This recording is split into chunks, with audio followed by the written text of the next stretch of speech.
I gotta relink my stream. There's one thing I don't like is that my URL is different each time.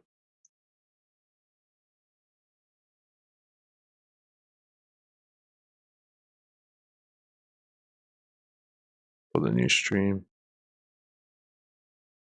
So that means I'd have to update the posts on Discord and shit with the new link each time.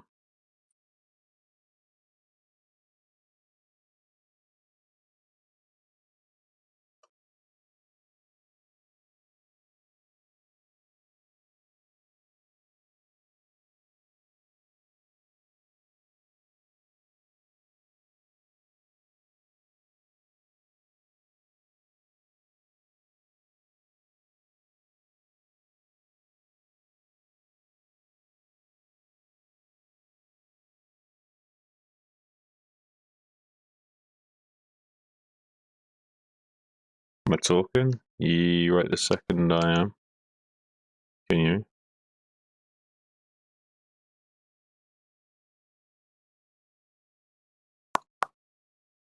Oh, okay, we're good.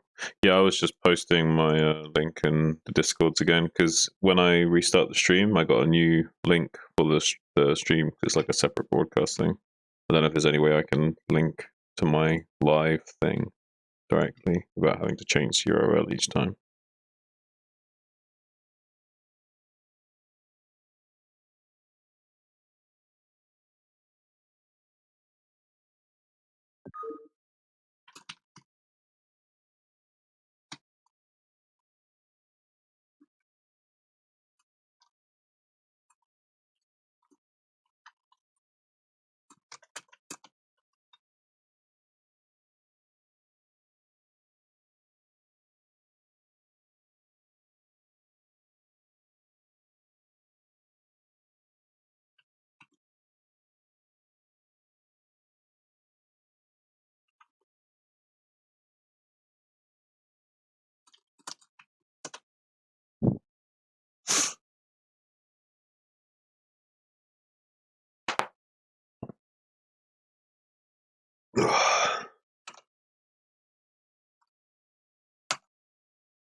I'm about to play my matches against nOm.XUN.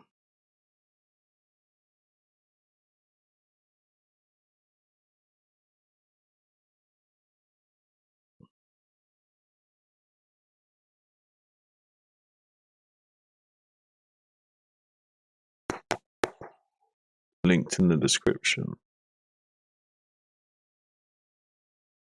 Yeah, Discord.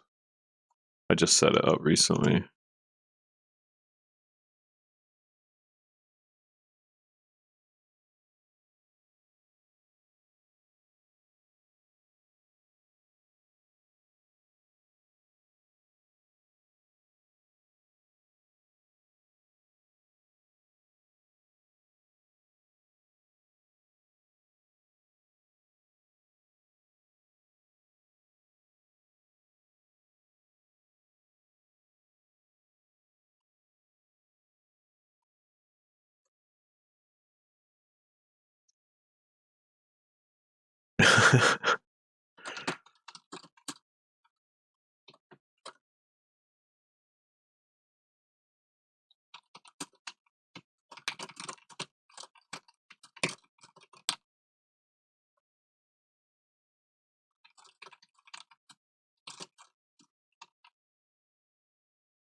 He's saying I have the best caster voice.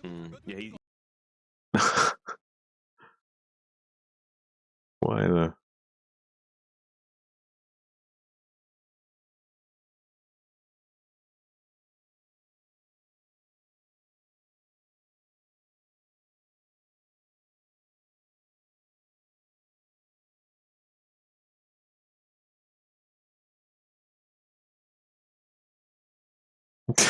I'll listen to myself for a few I'm gonna seconds. start trading ultras now, but there is quite a huge tank line for Royal. Oh, great flank from Soki. They're bringing up from the right-hand side, and these Dark Storms get on top of all of the tanks of Royal. Royal's completely out of position now. Soki's completely flipped the script on Royal in this game by doing this play. Now Royal has completely lost his entire siege line on the right-hand side of the map, and now his entire position is now open. Soki can start putting on counterattacks on the right-hand side of the map, and is going to do so. I feel like Soki can put a lot of pressure on now. Royal's going to be scrambling to try and reinforce this top right position. Yes, Royal scrambling here, getting more factories in the top right-hand corner, though, so can reinforce position a little bit easier. Meanwhile, that base in the center left is still taking damage. Ultras.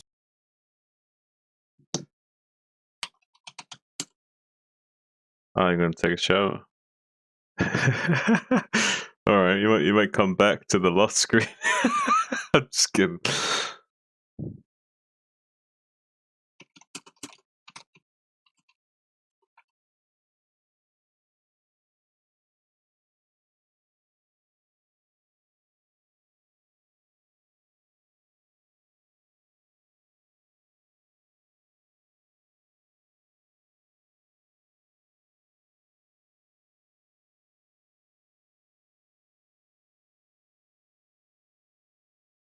Okay, he's ready.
We require more minerals.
Alright guys, need to be right back. 10 minutes. Need a bio break. I'll be right back.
Yo, we are back.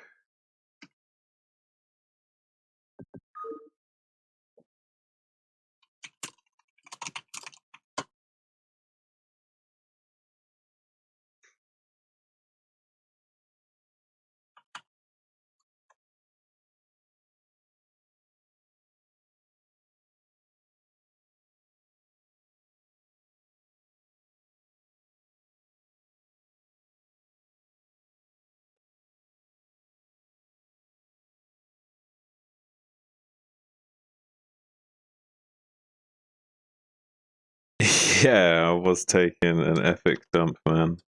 I didn't take one. Yeah, I was taking an. Oops, I had my sound on my phone. I was taking an epic dump. I hadn't gone all day, and I had a massive pizza, and I guess it was shifted things around down there. I was like, right, time to go.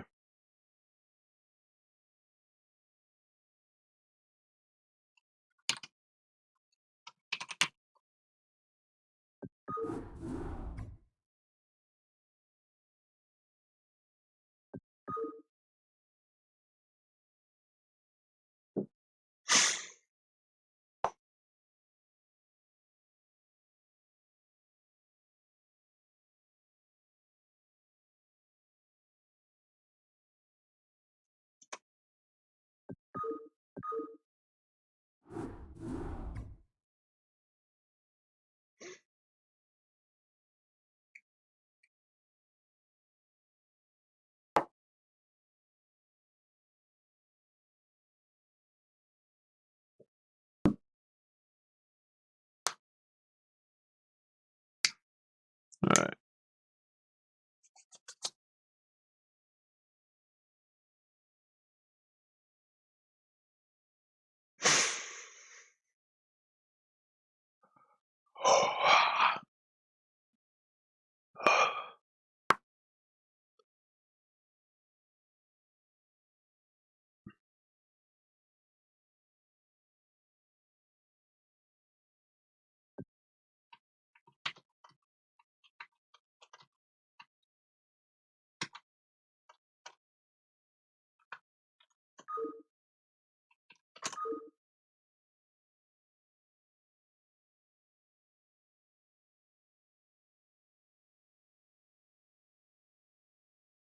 It's on, boys.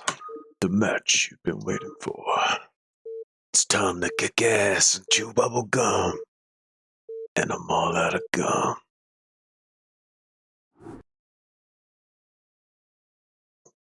We require more minerals.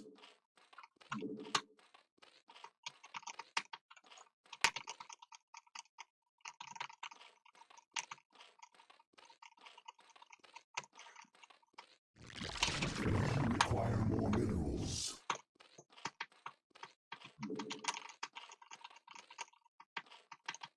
We require more minerals.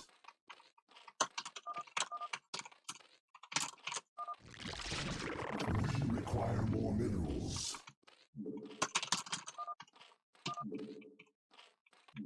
I forgot I'm on the wrong account. I'm not allowed to play on this name. Shit. I'm supposed to be on this account. Force NSL.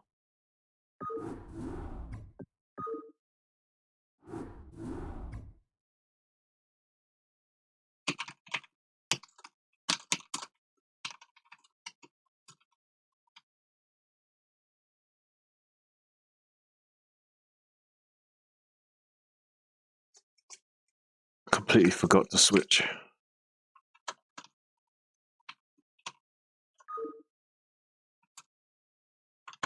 I'm just glad we remembered.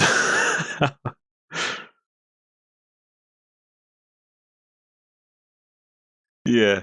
I completely forgot that for NSL you have to play on the ID that you're signed up with. You can't just play on random IDs, I don't think. You actually have to play on the proper ID.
Like back and forth waiting, and then technical difficulties, switching the IDs, another little waiting period.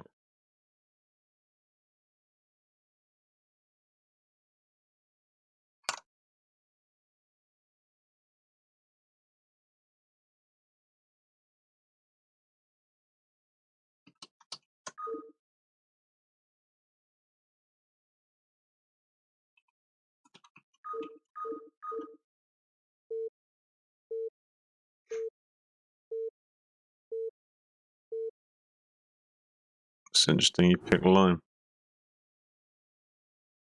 You require more minerals.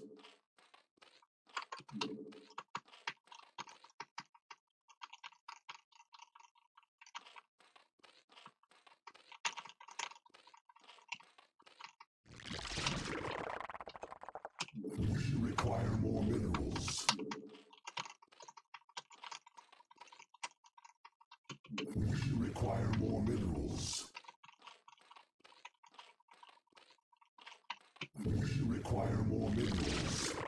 You require more minerals. You require more minerals.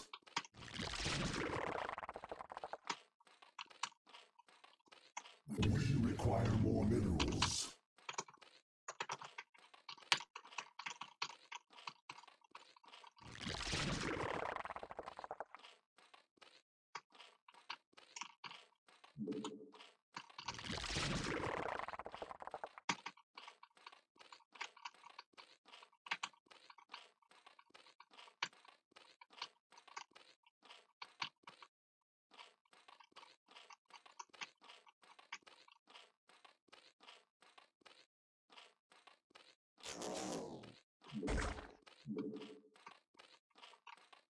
You require more minerals.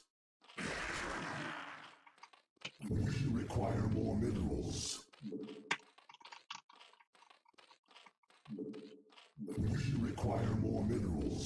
You require more minerals.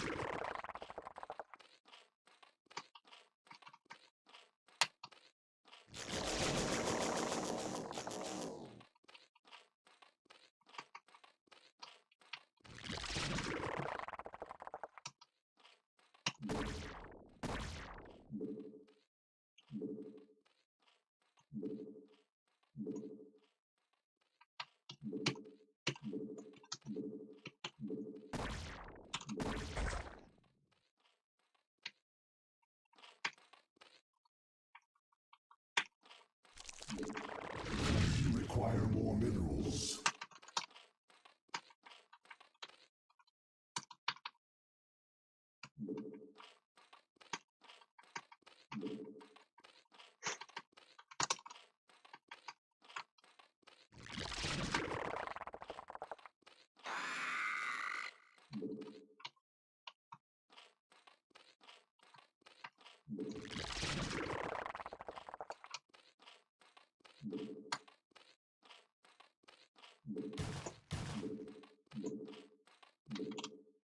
You require more minerals. You require more minerals. You require more minerals.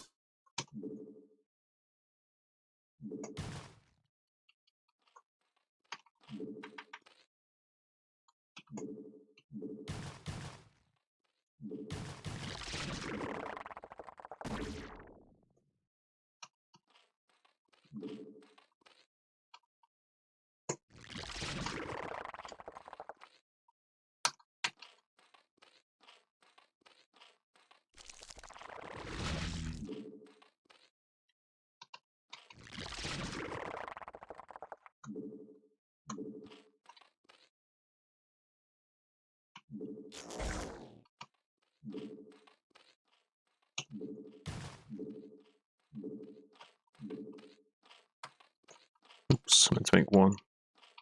You require more minerals. You require more minerals.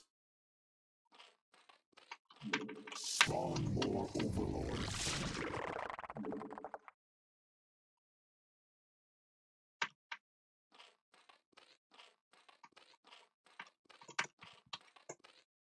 Ah, gas.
forces are under attack.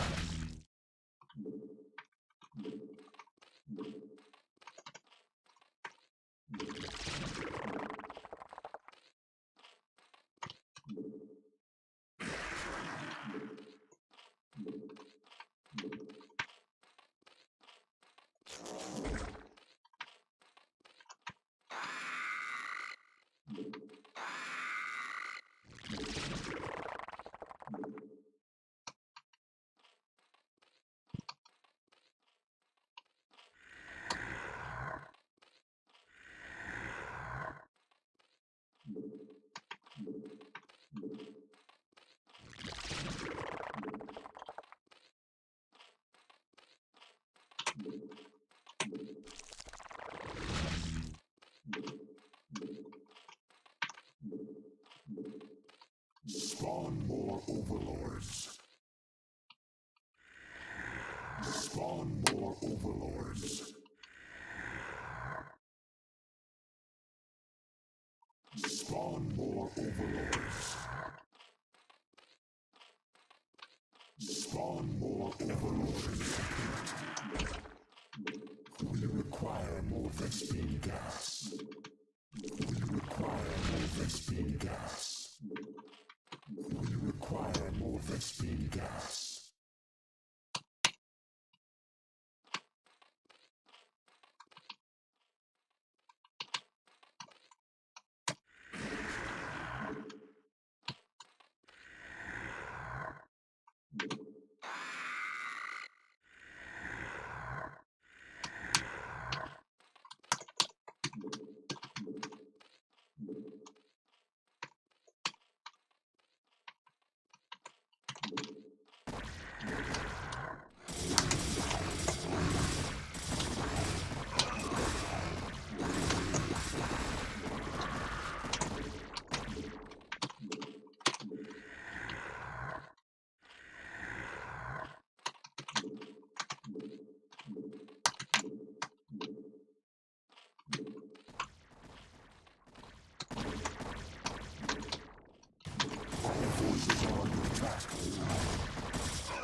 We require more Vespine gas.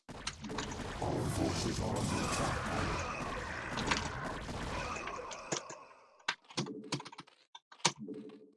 We require more Vespine gas.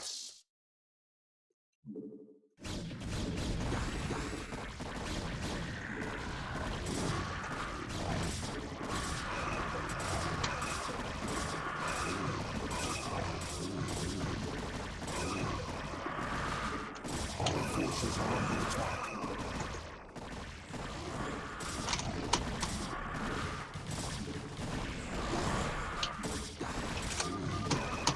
Fuck yeah! Let's fucking go, dude! Let's fucking go, dude! Rah! Let's fucking go, dude! I don't care if I lose the series after that, dude. We fucking won. I don't fucking care, dude. We beat this fucking Korean. Woo! Woo! Oh shit, saved the replay as like a crazy name.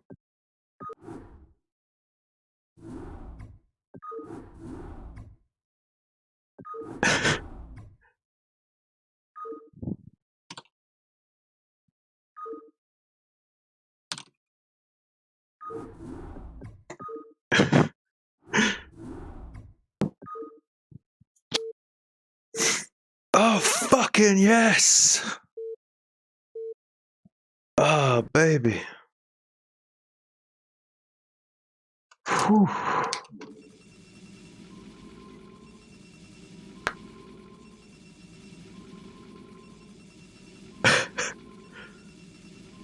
Oh, yeah, man. Whew, whew, whew.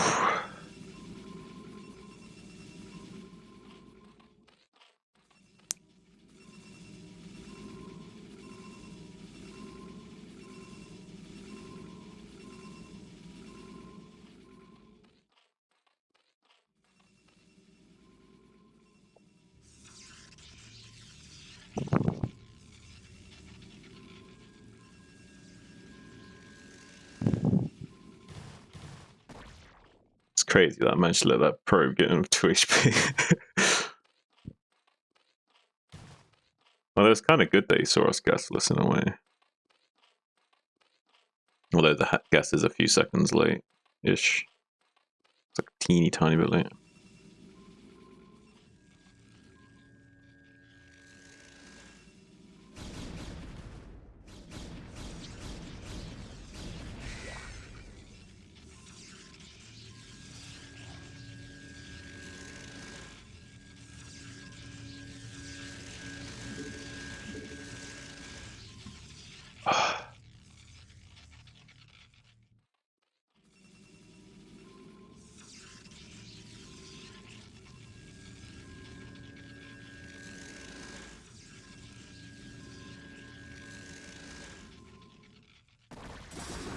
He's really delaying his storm. He just wants to go really full on grade into an army.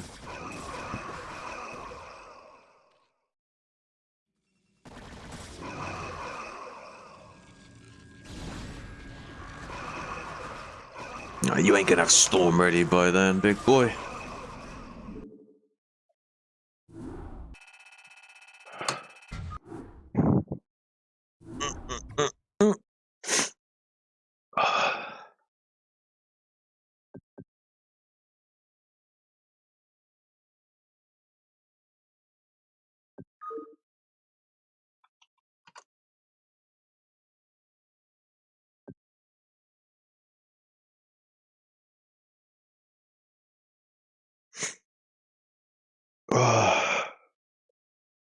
Fucking let's go, dude.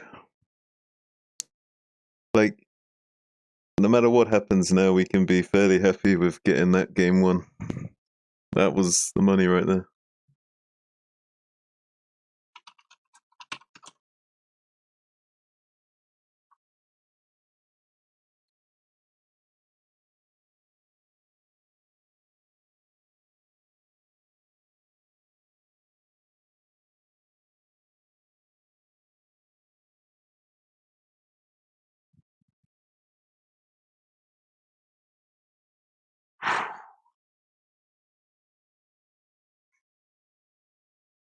Sheesh.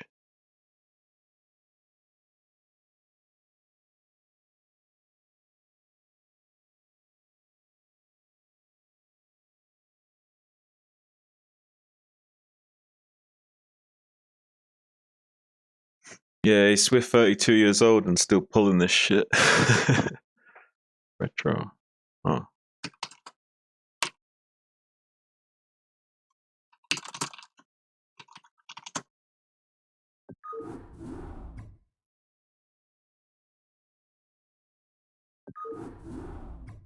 That's the 4-hatch style, man. Hit them with that pre-storm timing. Retro. So yeah, thinking about this map a little bit.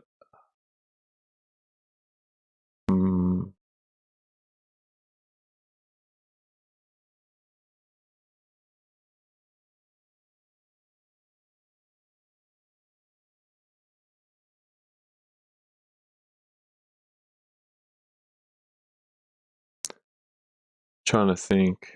It's a little bit too rough. Okay.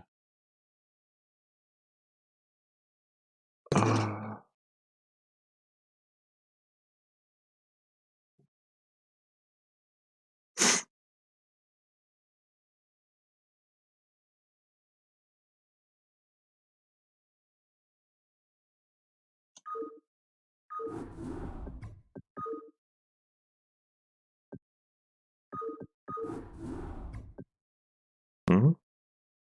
He already has.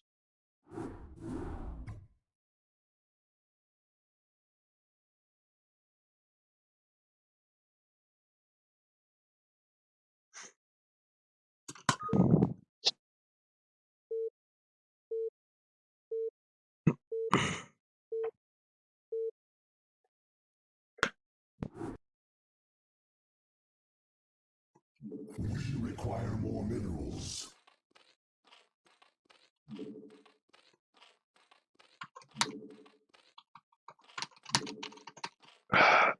adjusted myself in my chair, made me fucking split like crazy. We require more minerals.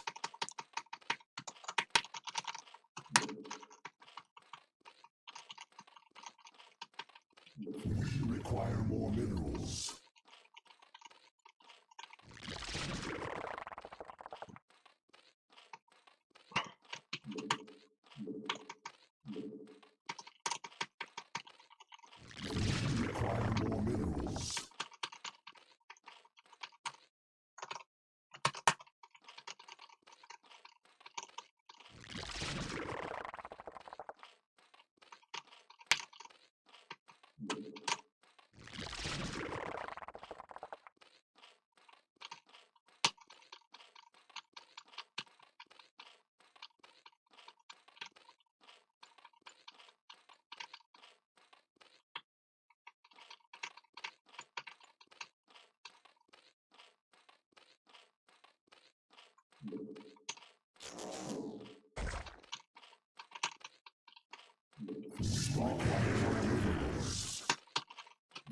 require more minerals. We require more minerals. We require more minerals. We require more minerals. We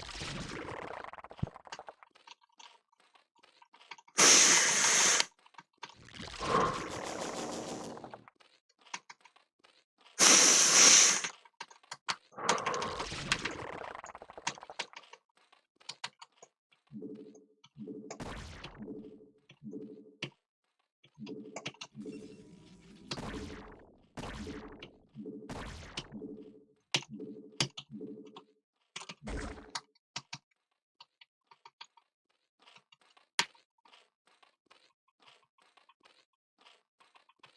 minerals.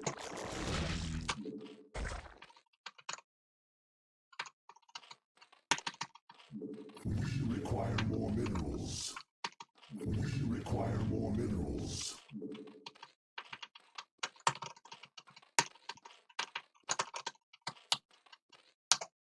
Our forces are under attack.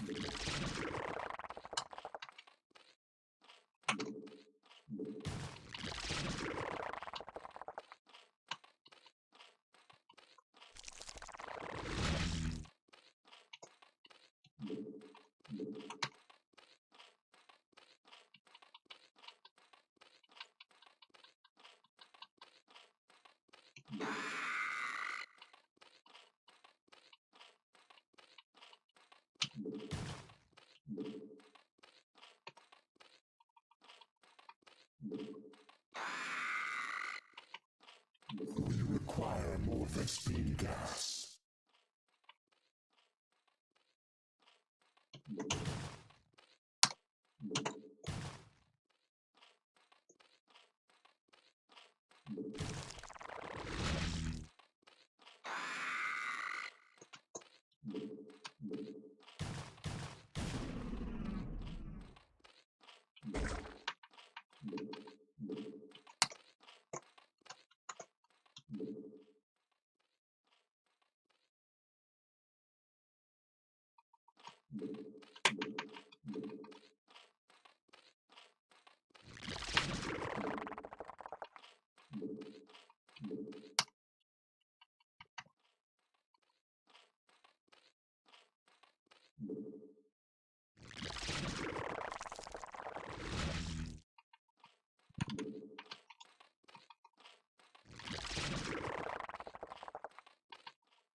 Evolution complete.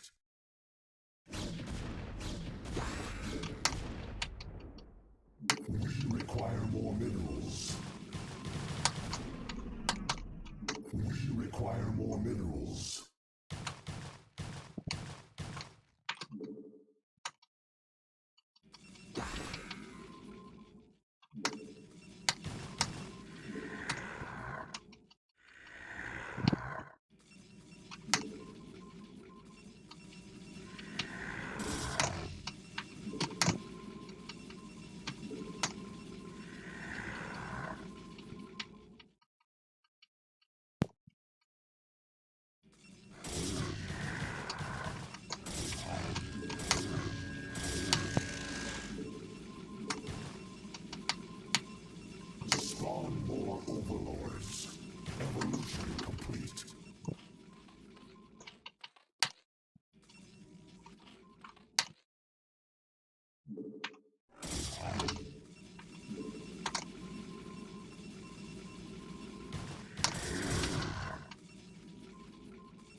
overlords.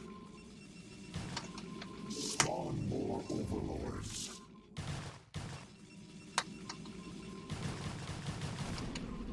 Spawn more overlords.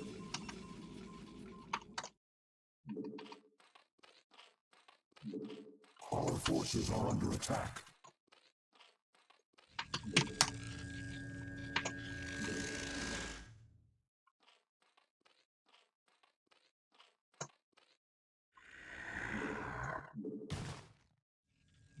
We require more minerals.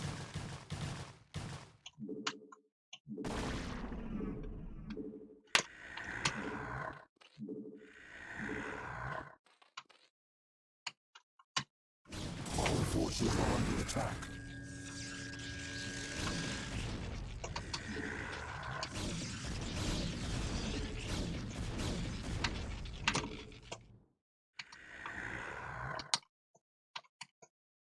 Evolution complete.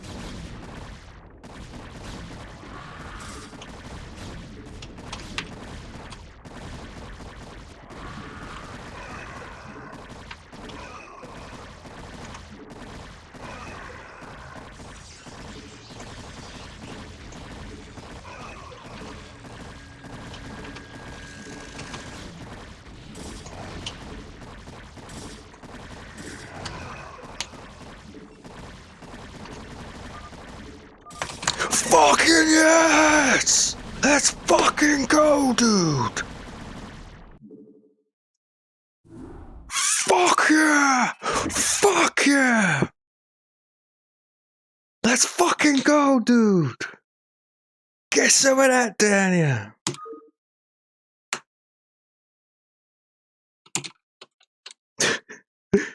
Like standing up. I literally leaped out of my chair, dude. Oh shit. I'm like saving the replays wrong.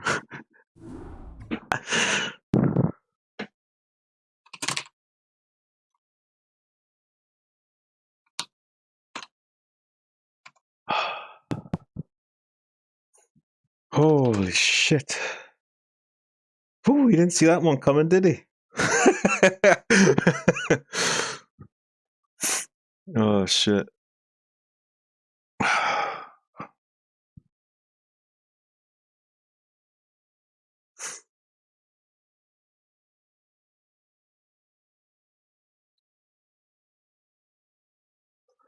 Yeah, I remember you saying I can lose like 5 games in a row in practice and then smash it in a actual game. I remember you saying that.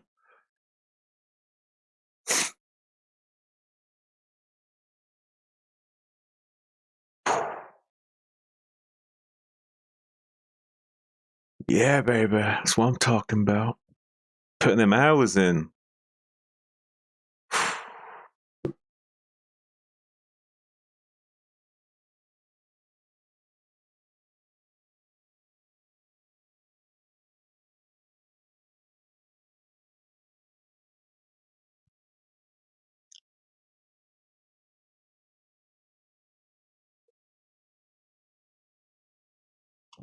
Let's change these replay names.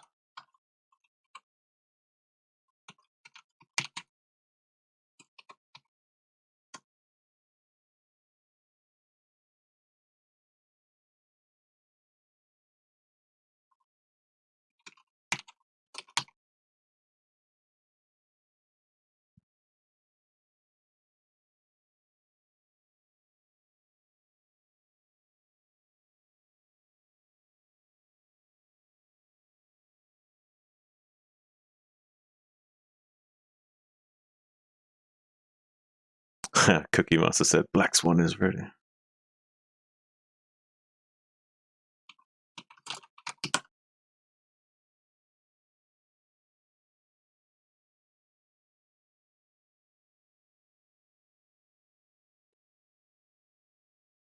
I've got post replays the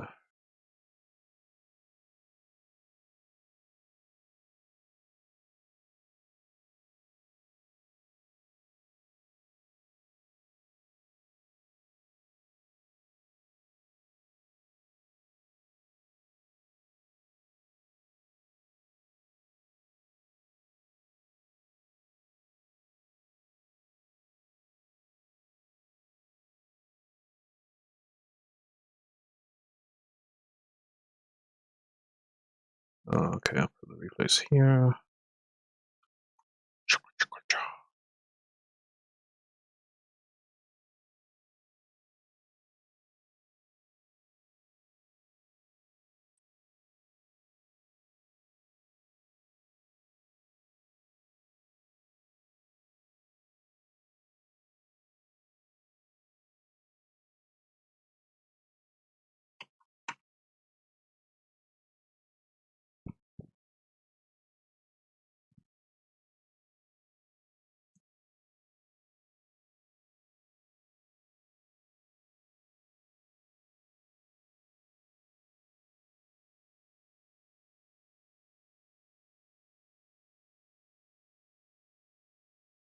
Holy shit.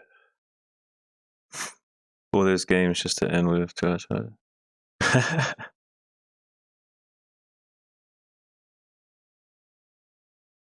Well, I think in the past I did a lot of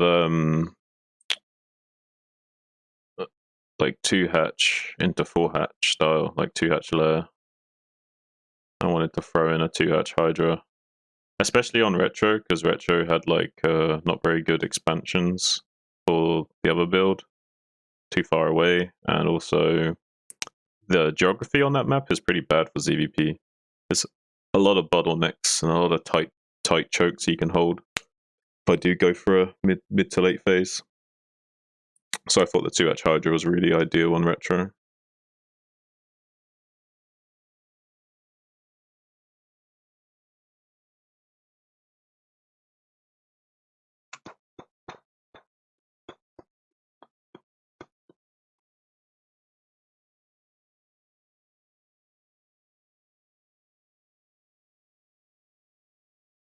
Whew.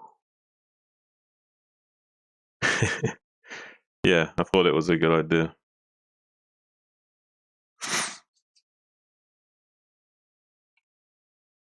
We did it, boys.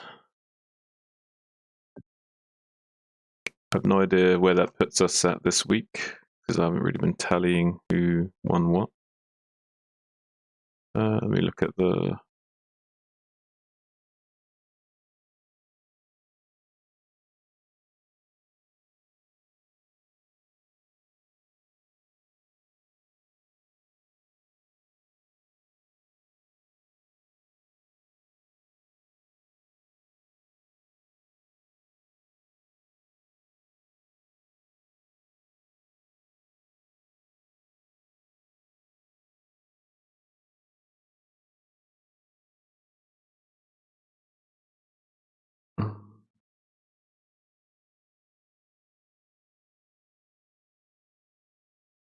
I don't think everyone's reported, only some people said their results, so I don't know if there's any way I can know where the standings are for this week for my team.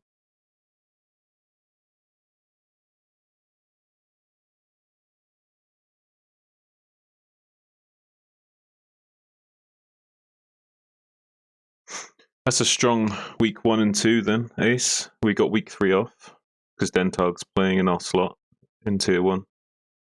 So we got week 3 off, and I guess we'll try and play week 4.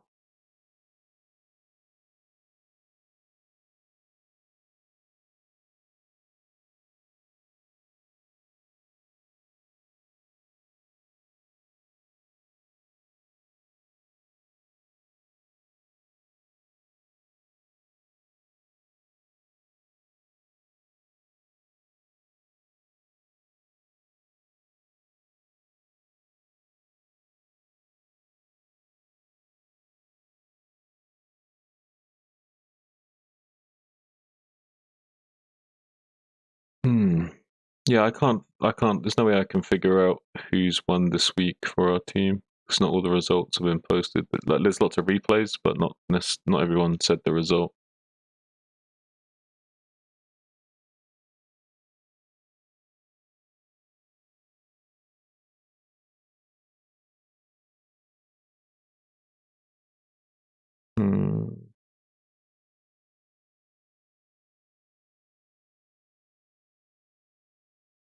Oh, Glaive said he wanted to play. I need to. I finished with my so much. What game center?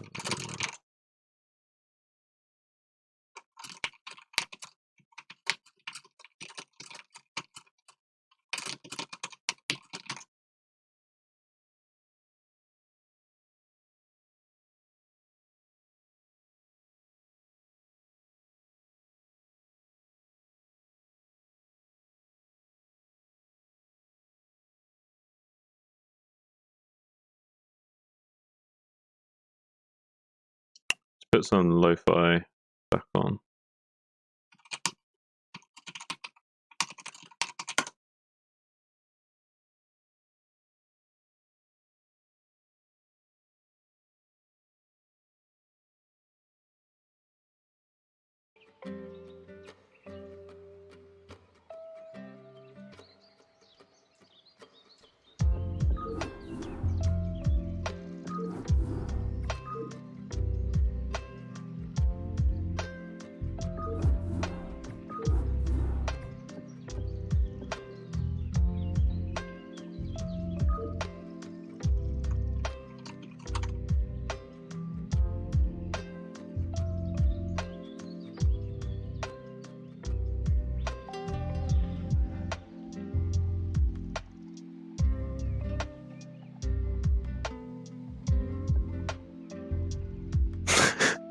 Hey, did you see his fucking APM? The guy had like 440 or something crazy APM.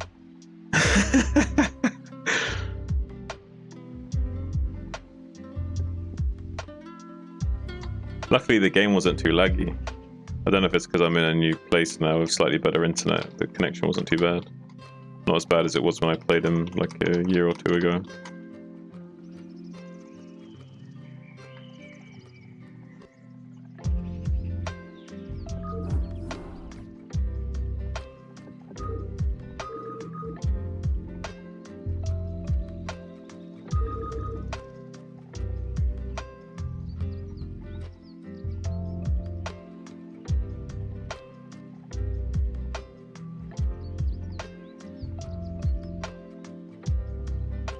Let's cook Carson.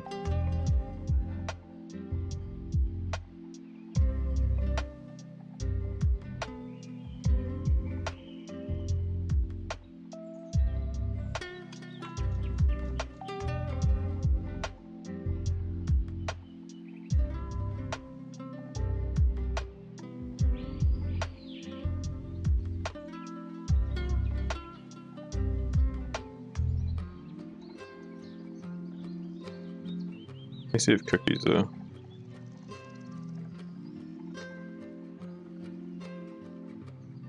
Yo.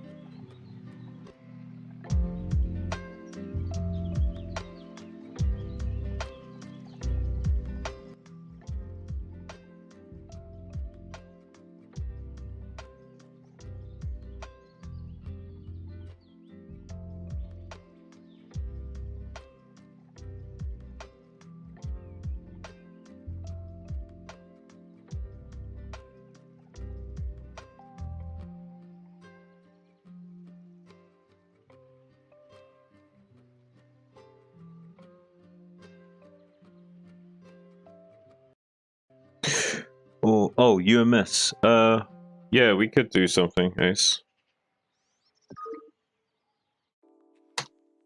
Play something. You want to try playing Desert Strike or something like that? You just got your first CVP. You mean you just played it, or you're just about to play it?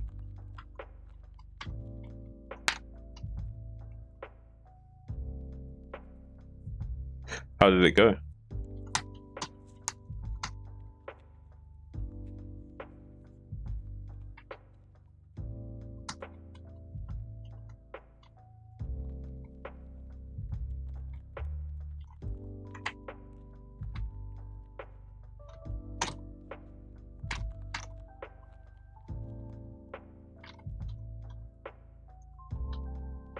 At one point I had 2 drones looking for mains, but didn't know where they were. That was my highlight. What map were you playing on? Did you not like know the ladder pool? So you had like a map where you weren't sure where what was. What's up, Ace? By the way, ban these two maps, Fighting Spirit and Nemesis. If you're playing Zerg. Oh, I don't know any of the maps. I will know. Yeah, we can test something. Ace, what do you want to test? If you're looking at my screen now, let's go over the maps. So these are the two you should ban: Fighting Spirit and Nemesis. This map's too complicated for you to learn. Don't worry about it. Just ban it.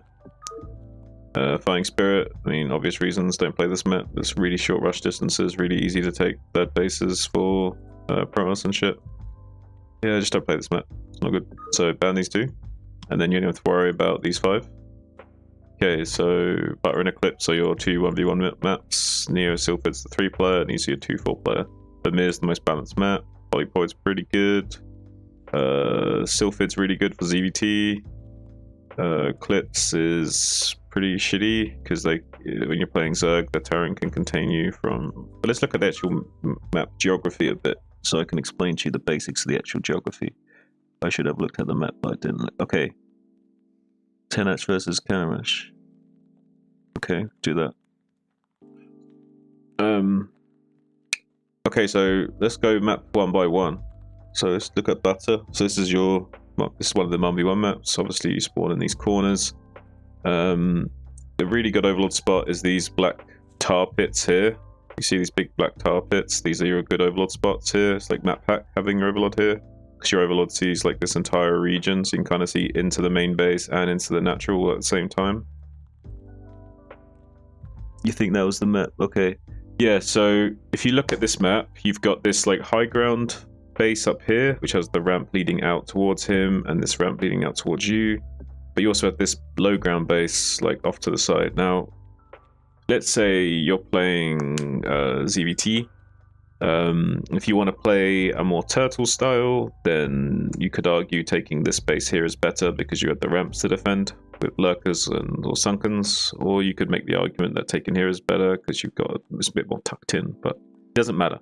All that matters is that you're expanding in either like 1 2 3 or 1 2 3, and then you got this space over here, obviously, which you can take as your 4 4 5th. But if you look at some of the other parts of the map, like you've got these spots here, got this high ground here. This is a good overlord spot because if you notice, he can come down around the side. Look, he can come down around here, or he can come down here, or he can come down here, or he can come all the way around here. There's a few lanes of attack, so it doesn't hurt to have another overlord here in this middle ground. But it's not like the make or break of your games. It's not like you have to get your overlords into these spots. It just helps. Main thing is just get your main overlord here into this tar pit.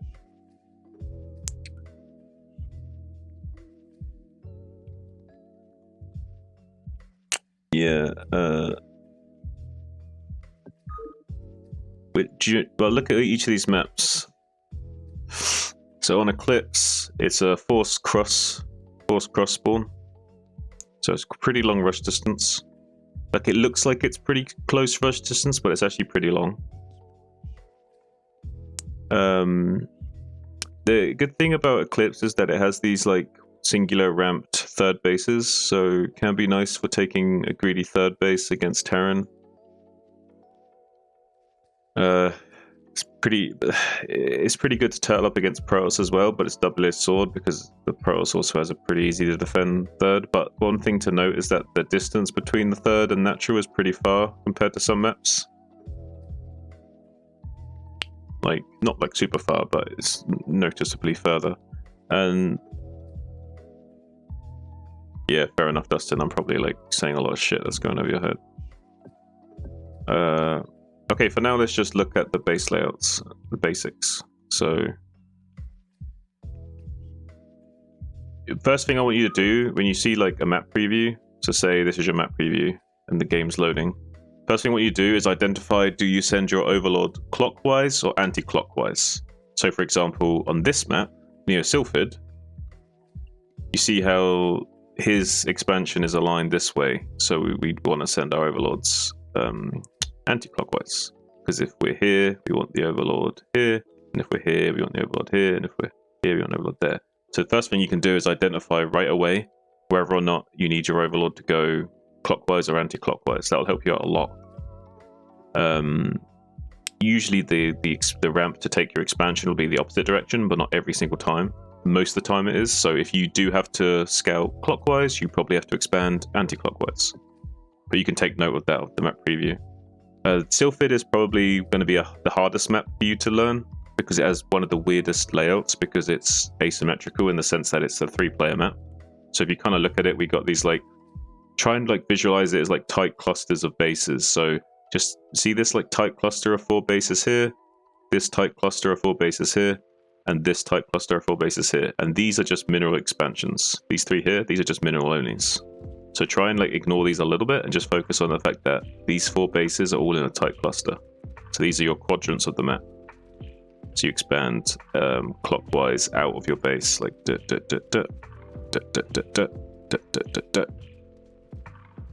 Obviously, finding these bases can be tricky. These like weird place bases with the ramps. The only tip I can give on figuring out that sort of stuff is just visualizing it. Like you see the spaces at the 3 o'clock. You can see the spaces like kind of at like 11, 10:30, and you can kind of like visualize. Say if you look on the map, you can see that this is between this edge of the map and this edge of the map, so you can kind of visualize somewhere in the middle is where I need to set my drone. Okay, well in ZVP you want to take your 3rd base pretty early, unless you're doing some kind of really aggressive tech build with like 2H meter.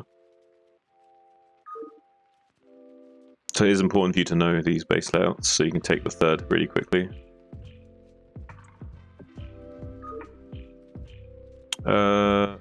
Polypoid is a lot simpler in terms of its layout because you know it's just a 4-player map with these like quadrants that are like in a box shape. You have the double ramped side expansions similar to Fighting Spirit, but a lot more balanced in its layout. You have these high ground mineral onlys. But notice the scouting pattern. So you'd send your overlord anti-clockwise and you'd be expanding clockwise. See that expansion clockwise, and here clockwise, here clockwise, here clockwise. But overlord scouting anti-clockwise, anti-clockwise, anti-clockwise, anti-clockwise. Yeah. So when you're starting the game, the first 2 things I want you to figure out is: do I send my overlord clockwise or anti-clockwise? And then confirming to make sure that the ramp is in the opposite direction of that. I don't think there's any maps on this pool that you have to worry about that really. Apart from the 2-player maps, I guess. Yeah. Yeah, you don't have to worry about that for this map. There are some maps out there that do have the same direction as Overlord Scouting as expansion, but not many.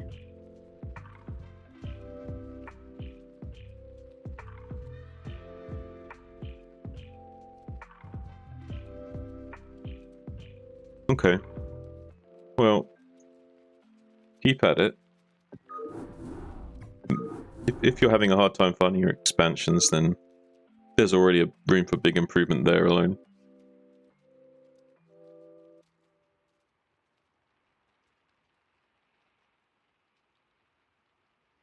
That one you might be able to give advice. For which one?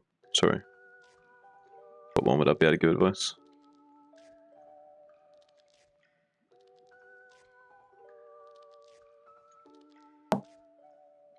Oh, and CVT. Okay. Alright, what style? Yeah, we can do that actually. Do you wanna... have you sent me a replay yet? Or... you could Discord DM me a replay and I'll host it and you can watch free stream. Are you on my Discord?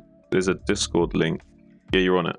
So if you go into Discord, you'll be able to see me in the Discord server, and you can like click on me and like message me, and then in that message, the DM to me, there's like a little plus sign next to the where you type to me, and there's like an upload file button. You like press that, and then you put the replay file into there. can either DM it to me directly or yeah, whatever. If I message you. Okay, it will be in documents, StarCraft, maps, replays.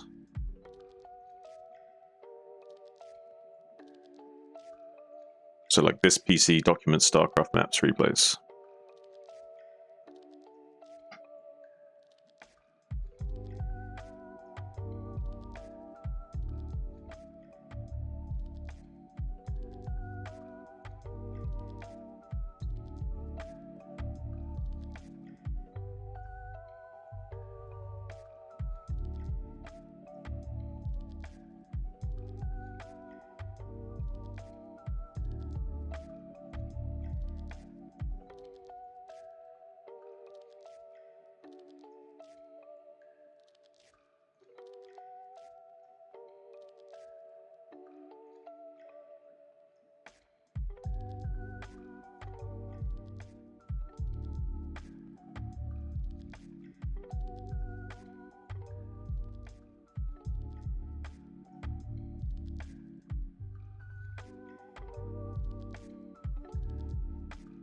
You labeled it poorly.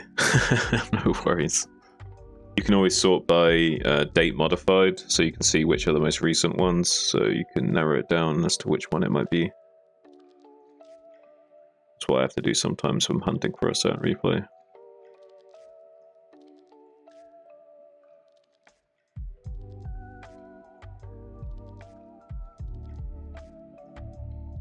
Hey, what's up, Ace?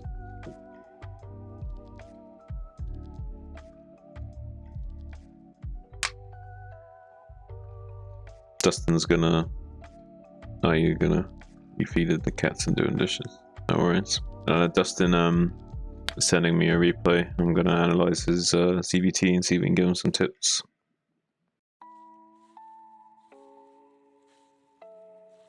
Hey man, you fed the cats and did the dishes in record time.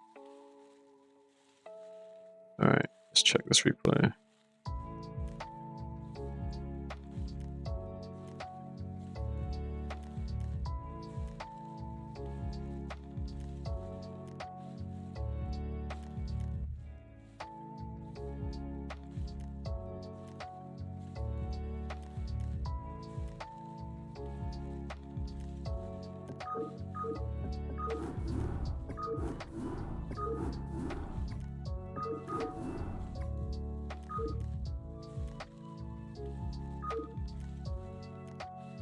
Replays review.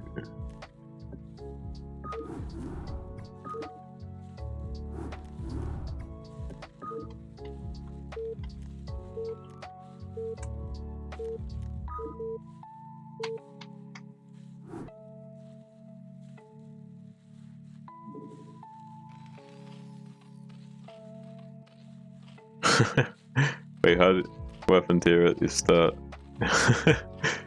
Bit like the drone glitched out over the other drone.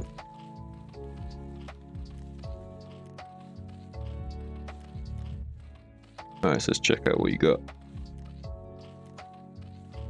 Got Hoop Man spawning in the bottom left as the blue Zerg and his opponent in the top right. Rasiku, that's the red turn. Let's see if this guy can shoot some hoops.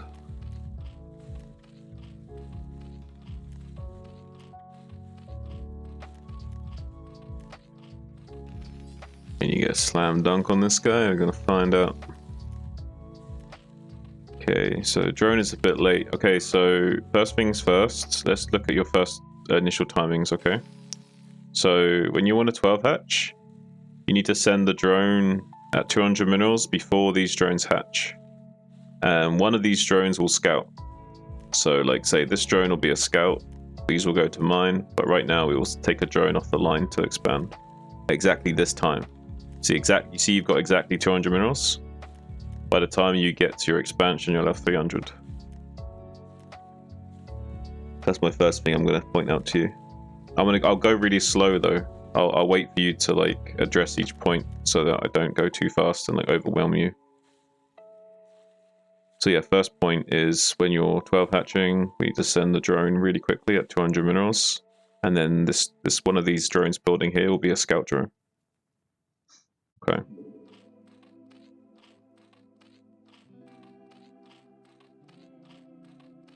Because if you send it now, watch at the timing. Like now we can build the hatch now. But it's just slightly too late because of these drones. It's not a big deal. But these little small things will add up to a big deal later on in the game. Alright, so from here, we can then make pool and then gas. There's another style where you make drone, 12 pool, drone, 12 gas. So you can get another hatchery, but... Ooh, don't... Yeah, I'm not sure if you can place your pool like that. There's another spot you can place your pool. It's like this. So like the top corner of the pool is touching this. So like these two tiles are touching, but the pool is coming out like here. Now what that will do is it will actually optimize these mineral patches here. So like this, like that's a way better placement for your pool. If you're not sure where your pool should go, like place it somewhere out the way, like here.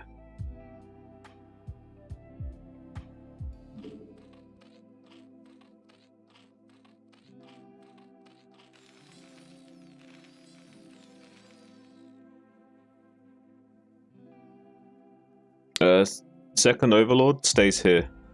Okay, this second overlord needs to stay here in our natural because for all we know, he's gonna bunker rush us. So like, let's say this barracks was way quicker and he put it here. So we could have like a way quicker barracks and it could be like here, and then he could be trying to bunker rush us.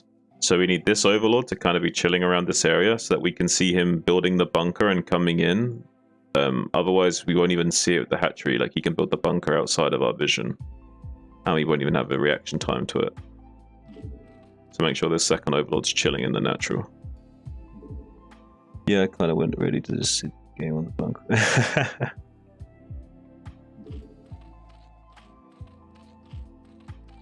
Okay, so I think your gas is late.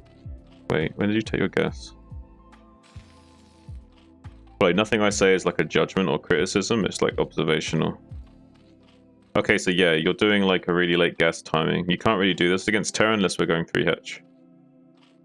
Like if you're playing 3 hatch, then we would stop making drones and then we'd save up for a hatchery and then we'd take gas at 13 supply. But if you're doing 2 hatch build, we need to take the gas right away.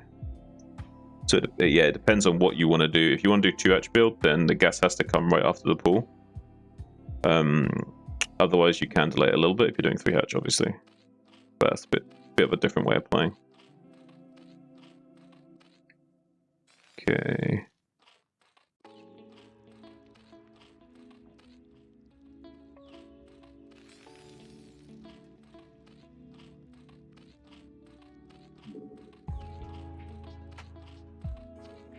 Alright, so what do you see of your drone?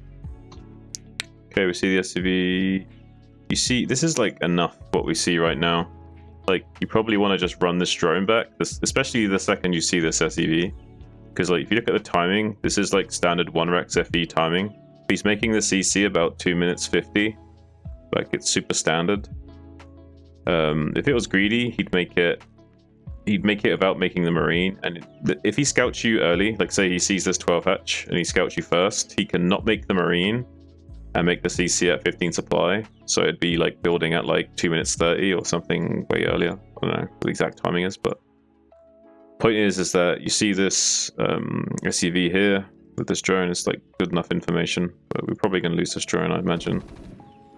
Or maybe you get away. Okay, so one thing you could have done there is instead of trying to come back around here with the drone, you can bait the Marine over here. So the Marine starts to come around this side of the barracks, and as soon as he starts to come around this side of the barracks, you then pull the drone down this angle, and there's a chance that the drone can slip out.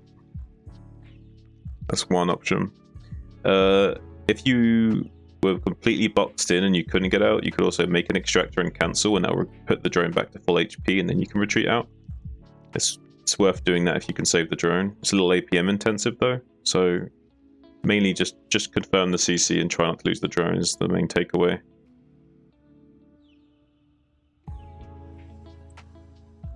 I know it knew it real time, but it's just yeah.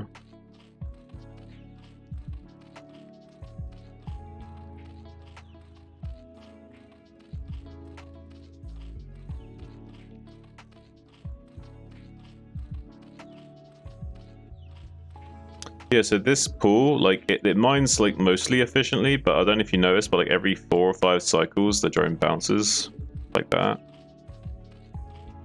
It's not like it's not the worst pool placement, it's just not the best either.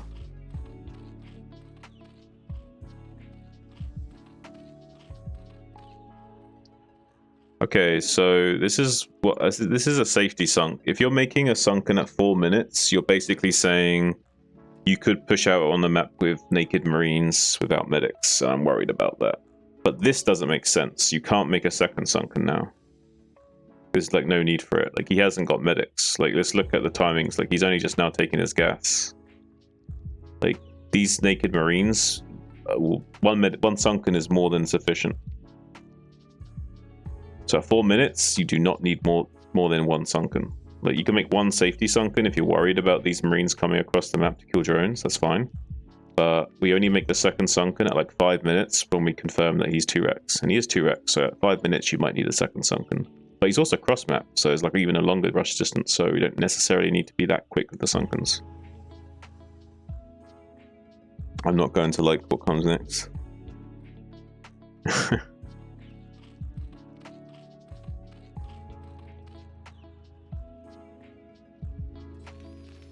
Alright, well, spire, guess. Drones. Oh, you overmade overlords here, look. You see this? You made overlords by accident. So with the spire timing, the time you want to make overlords is when the spire's 400 HP, you make 1 overlord here, 1 overlord here. And then when the spire finishes, those 2 overlords will hatch, and you can spawn whatever meters you want. But until that time, try and squeeze out more drones. Like right now, we got no drones mining, and we made a really early sunken colony, so we really hurt our economy. So we didn't squeeze out enough drones here, for sure.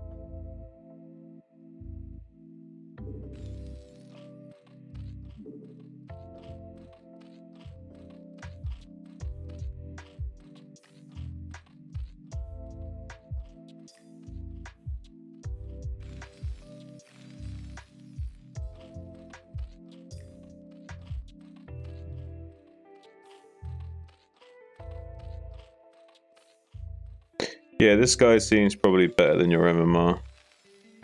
That's okay. It's not important to you, but just to show you something. I don't know how much you understand about mineral mining and optimization, but you see how this drone, if you watch this drone here, watch, he's going to like bounce up and to the side because he's too far over to the left. Whereas if you were mining from like this outside portion more, you'd be going in a direct line to the corner of the hatchery. And one thing I want you to understand is, like, try and visualize the corner of the hatcheries. Those are your optimization points for horizontal mining. To say if we were here, that's your these are your horizontal mining points here at the corners with where the hatchery would be. Try and visualize those lines and line up the, because when you're mining on the, I'm not saying you should do this right. Okay, you don't get it. Okay. Wait, watch this drone here. You see how he's going like up, down, that. Now watch. He's gonna go to the side. Look, watch. To the side. Right? He's doing it like diagonally. Yeah. Whereas if you were mining, like, see where he's going to? He's going to this line here. This is the line he's on. See this? See how it doesn't line up with the hatchery? Right? This is the vector that he's on. So he can't possibly return to the hatchery in a straight line. It's not possible for him to do that. So we didn't give him the opportunity to do that. But if we tell him to mine the patch from here, on this vector, this line here, he will mine vertically. Because he'll mine from the side and then traverse directly up to the corner of the hatchery and back down again along that line. Does that make sense? Based on the alignment of where you're mining the mineral patch from. So if you mine too far to the left, it will not be vertical.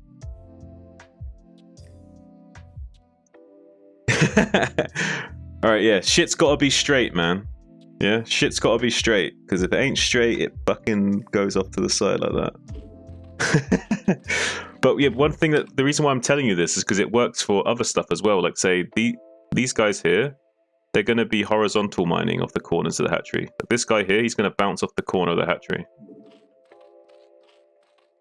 You see how they kind of bounce off this corner a little bit? They don't like stop for too long. They kind of bounce quite quickly. This guy's slow as fuck though. Watch how he bounces off. Watch this. Watch how slow he is. Watch. You see that? Do you see how slow he is? I just want to drill this into your head so you understand the depth of the mineral optimization. Do you see how slow he is? Once he puts the minerals into the hatchery, he just sort of stands there, goes, I'm paid hourly, and then he turns around. Yeah?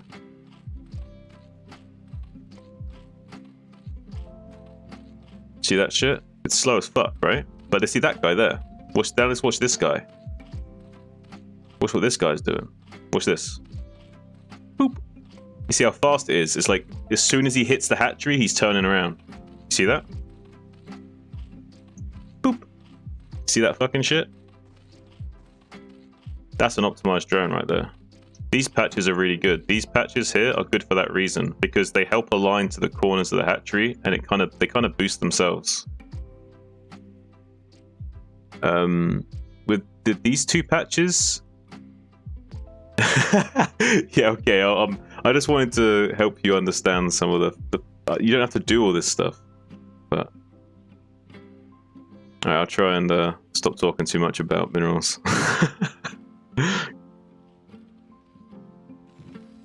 Alright, so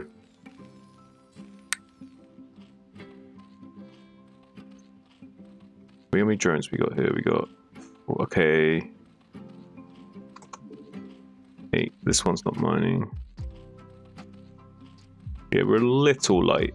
You're a little light on drones. You need like at least 2 more drones, and this one actually mining at the bare minimum.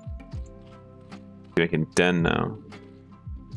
Okay, you don't have the economy to do this because like mutas is one thing, but with lurkers, like we need a strong drone count. We need like at least 3 on gas here, and we need a good 5 to 6 drones here at least. So you're about 3 drones light at least.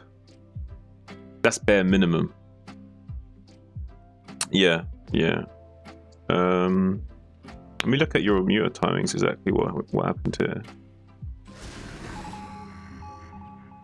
Alright, so you're falling, see them move out. Nothing too crazy about this. This is fucking overreaction. Okay. Let's talk about this, because this is like a big problem right now. This is your main problem right now. Because there's no world where we need 5 Sunkens right now. Like the only time we would maybe need 4, let alone 4 Sunkens right now, is if he wasn't going expansion and was doing like some kind of one base all-in build with like lots of barracks. Yeah, so we can't possibly get our shit out. And why did we make these links? I just want to, because think about this. We're making all these Sunkens here already.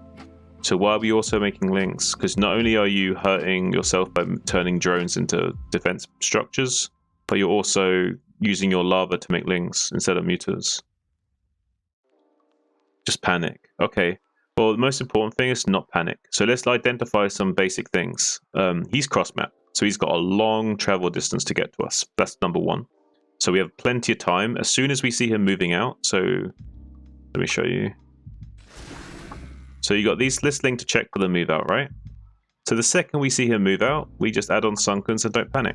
You've already got these 2 Sunkens, you're fine. Like by the time he gets here, these other 2 or whatever will warp in. And to be honest, you probably only need 3. Like, yeah, honestly, 3 would be fine. And if you really are panicking, there's one more thing you can do. As well as making the 3rd Sunken, you take another drone and you make like an Evo chamber like here.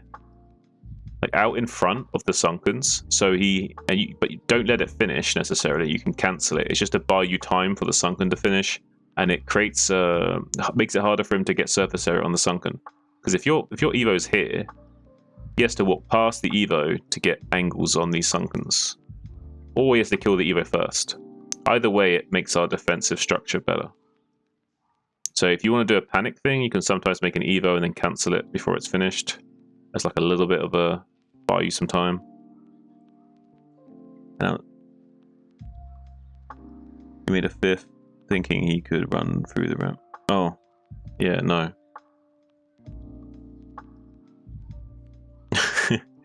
Yeah. I mean, don't get me wrong, I guess there has been times where Terrans go for run-bys, but yeah, not very common. If it ever did look like he was going for a run-by, what you can do is control-click the drones. So you'd go control-click, so you select all the drones. Then you'd push your F2 hotkey, which should be here. So like that's your F2, that's your F3. So like you've got these two base hooks. So you go, so he tries to run by, you go click, F2, right-click, here. And the drones will then drill to your main base. And when they get to the ramp, you're going to stop the drones to block his run-by. And that way you'll catch most of his run-by. Don't get me wrong, you probably will never even have to do that. But those are the kind of tricks that you can use to make sure your drones can prevent bullshit from happening. You never use the F... Okay, well, you start doing it. So like you shift F2 to save the screen. It's shift F2, shift F3, then you got F2, F3 to switch between the two. And the beautiful thing about it is it doesn't interfere with what you've got selected. So you select your drones and push F2, and then you still got them selected. So it's really good management. Yeah. Well, it might be tricky for you to get to learn how to use it, but it might help you out a lot. Because it will help you save your drones. It will help you navigate and manage your base better. It's just better all around. With chasing the SCV, I think I told you about having 1 chasing it and 3 catching it, right?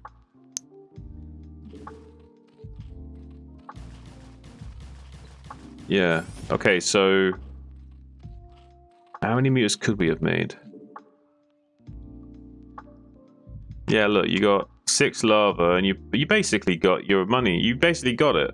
You've basically got it. You've got enough to make a fit. You've got enough to make a 3rd sunken and your muters. Even though you were badly saturated, you more or less still had the timing kind of. The only bad thing is that everything's a bit late. Like, when did your spire actually pop?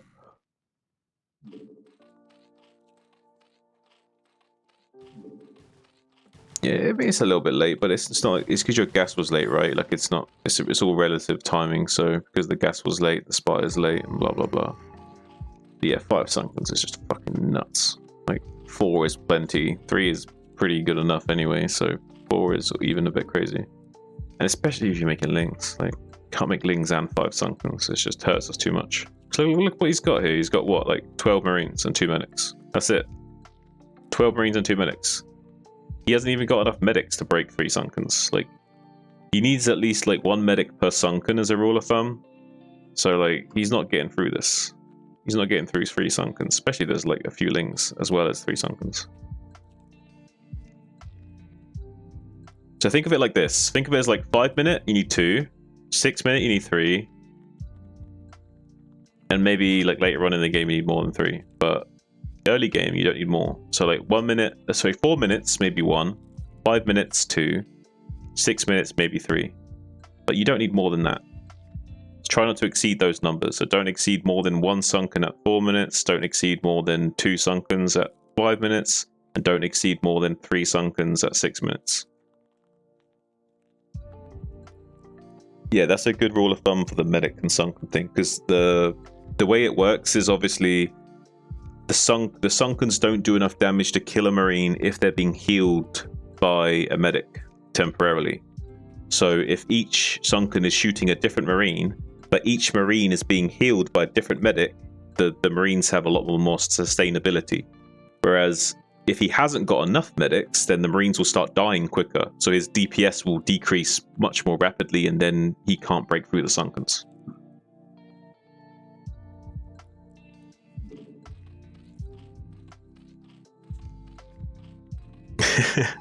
But just use your game clock. So when you're playing, I don't know if you've got it set up this way, but where is it? Game, display APM in game, game timer. Make sure you got this enabled. Yeah, so you can see the game timer while you're playing.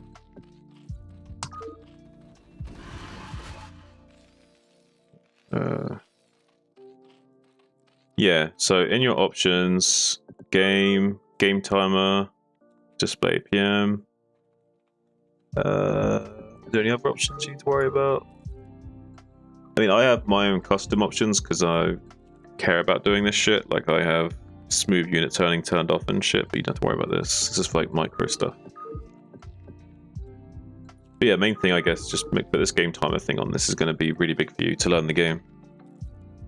Because being able to know what time it is in the game will help you with your decision making, so you'll never feel lost. Like, holy shit, what the fuck is happening right now? Like, you can see it's minute 6. Like, you'll be able to reference things a lot easier that way.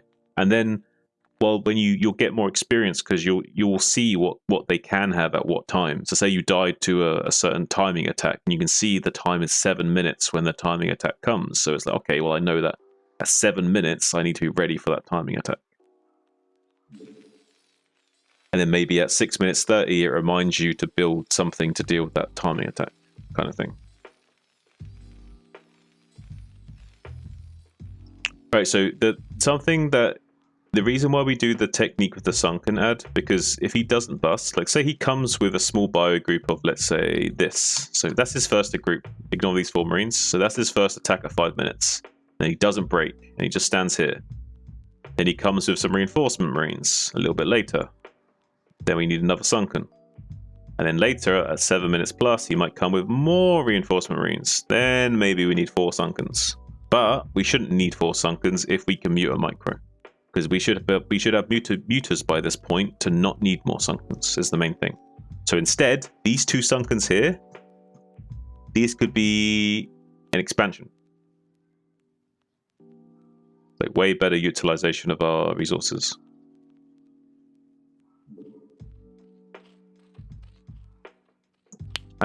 You only have 2 on gas here, by the way. No, so even just having those 2 drones mining, 1 on gas, 1 on minerals, would be a lot better. Okay, so let's look at what's going on here.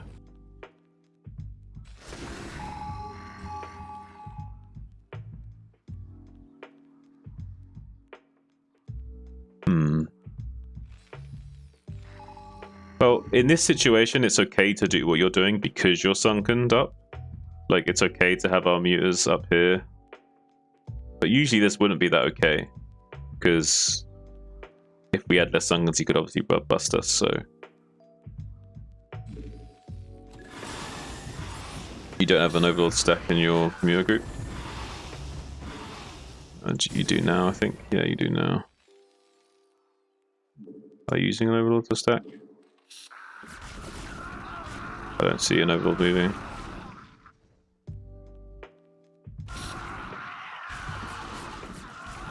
Well, this went fucking amazing for us. Please tell me you win this game. We got the dream scenario here. That was the dream right there. Alright, so from this position, all your muters, these 8 muters, all in a stack with this overlord. You send these 2 overlords. You send these 2 overlords into this corner down here. So you got 2 or 3 overlords already waiting in the corner. And then you have the overlord in the stack of muters, like this. And every now and then I get a little bit lonely. No, every now and then you tell the overlord to go back here. So say you tell the whole stack to here, then you shift click out that overlord and shift click in the new overlord, then you tell them to go back again. So you can keep refreshing the overlord over and over again, so the overlords don't drift out too far into the map. And you can keep restacking your muters that way. But once we've stacked the muters, like look at his forces right now. He hasn't got a lot. They're kind of like staggered all over the place. So we can like fly in here, snipe this marine, fly around, snipe this marine. If we've got 9, wait, how many is it? 9, 10, 10, 8. Math is hard. Is it 9 or 10? Fuck knows. Anyway, if there's like 8 to 9 muters, you can start sniping medics one shot as well.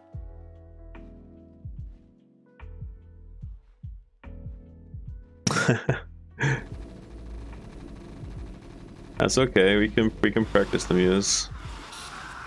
It's not terrible. It's trading off marines still. Kill these marines, yeah. Deny this. Deny this. See this? Deny this fucking shit. Deny him. Do not let him get vessels. Snipe this SCV over and over and over and over and over and over and over again. Then fly here and kill this turret. And kill these SCVs. Ignore these turrets because they're too deep and there's two of them. Fuck them. I'll kill this one turret here and you open up this position here. You got this mineral line to harass the mutas. They come in. Snipe SCV. Come in. Snipe SCV. Over and over again. And this production line is like not that secure. So you've got this whole space over here to micro. Macro wise, it depends on what your goal is. Like we have so much resources, there's no reason why we can't like be expanding here or even here and here. Like we got lurkers. If you go in lurkers, start making the hydras when lurker tech is like halfway done, so you can start morphing lurkers instantaneously. Because there's also a chance that if you're doing good damage with the mutas and he's staying inside his base, you could just kill him because he might let you walk up to his natural with lurkers and contain him.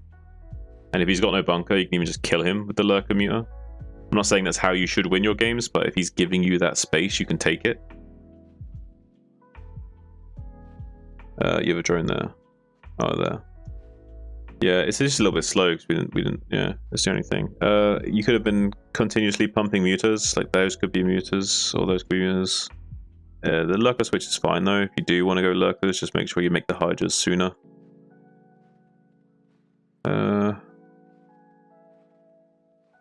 Like you want to get up to like 11 mutas with so you can start like two-shotting turrets. And the best thing to do is to get +1 attack on your spire. So what I want you to do is, in your games, get your 6 mutas at the start. So go like 6 muta. So these are like mutas at the start. Then get attack upgrade on the spire. Then get 1 more muta from both hatchery. Then get overlord, overlord. So it's like 3 muta here, 3 muta here, attack upgrade. 1 muta here, 1 muta here, and then 1 overlord here, 1 overlord here. So you're going up to 8 mutas early, with then 2 overlords to keep production going, and you're also getting attack upgrade on your spire. Because once you get that attack upgrade finished, and you've got 11 mutas, you can 2-shot turrets. And there's go boom, boom.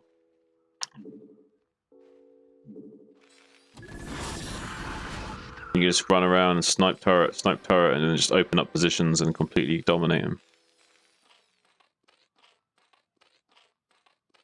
With the lurker stuff, if you do want to transition like this, the 3rd base has to be already on the way. Way sooner. I mean, way sooner. And then what you do is, if you want to be really safe, there's one technique you can do.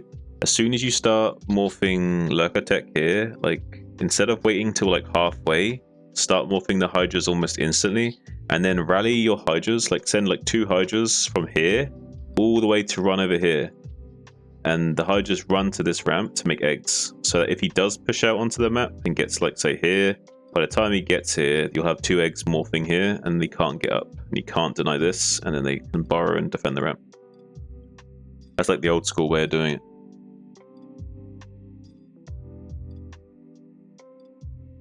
But yeah, I mean, he has no map control. He literally lost his entire army, so he has no bio to control the map. So there's no reason why we shouldn't expand and tech and whatever. But I feel like this style might be asking a bit too much of you to go from muta to lurker, because then you're kind of forcing yourself to go into defiler and like play. You're kind of forcing yourself to play really solidly by doing that as well.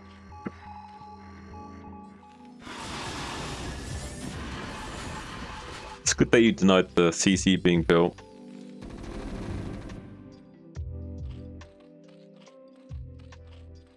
But we need to work on the muta control for sure.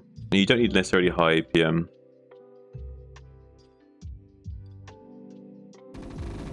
See, it's 11 minutes. Look, we have lurkers out, so we just need to get these lurkers to this ramp first. That's so we just make the hydras sooner, the 2 Hydras run across the ramp to here. If you want to be super safe, it's 3. Because you block the ramp with like 2, and you have another 3rd one behind the ramp here as a safety lurker in case he like wants to target fire down the lurkers as they hatch. Should I explode the sec? You already read that part. Yeah, so the main thing we did wrong here is we just didn't have anything to defend the ramp. So we already need the Hydras morphing into lurker here. Look, this is safe. Like we have 5 Sunkens. Like we don't need to make lurker here. What's not safe is down here. So we need to get shit down here. Yeah, you are kind of totally lost after losing the 3rd base, yeah.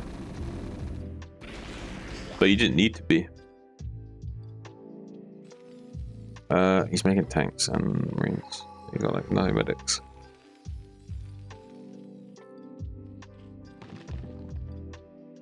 This is rough. I guess you're containing the bio down here, but without a Defiler rush, we can't really do much. And he's got tank count already pooling.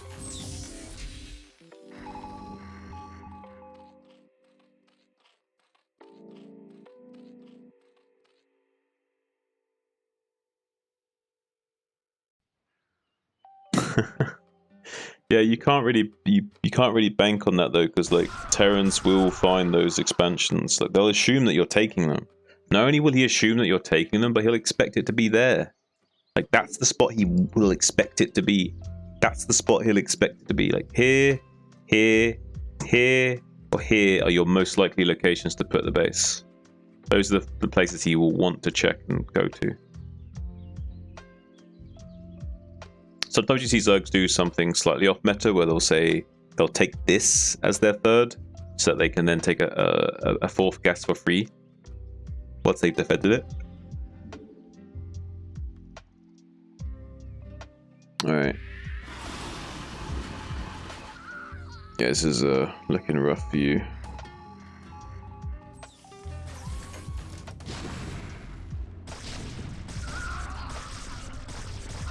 It's nice that you killed some reinforcements.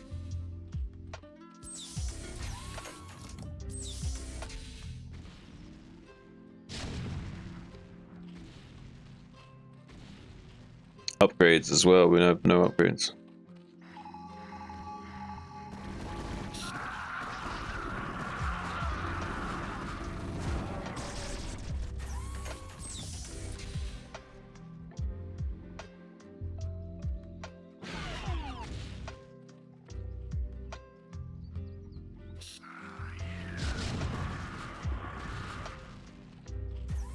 Yeah, we can't really stay on this composition and win.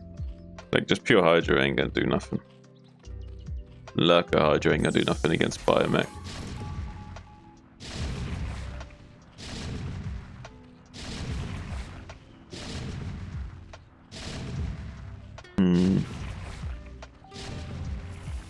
He got 2-1. Yeah, what? You're not scaling, right? Like, you're not growing. He's getting stronger and we're getting weaker.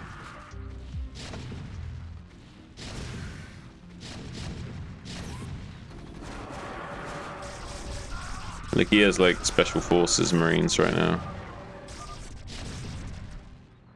Because another thing, like say the lurkers have 20 damage, marines have armor, means they can't get 2-shot by lurkers. It's really hard for us to trade well in these situations. That's why usually it's the Zerg delaying the Terran while trying to get Hive and Defiler Mound and then Dark Swarm to save the day kind of thing. That's why I don't think you should be playing this style, because unless you want to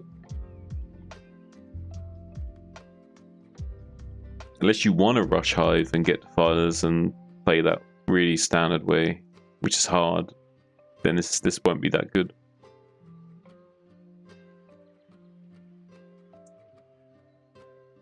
But yeah, we're pretty toast here. I think Crazy Zerg will be better for you learning.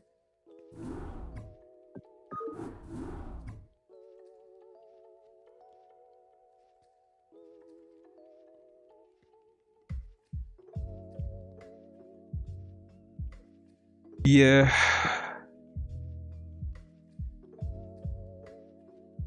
If I'm being honest, Zerg drops are not that good in any matchup.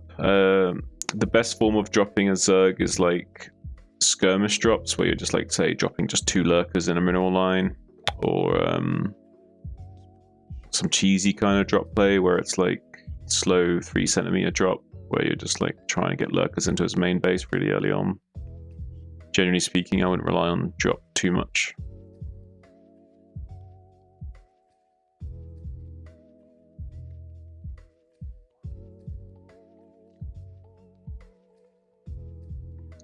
What was I going to do? I was going to show you something, I think.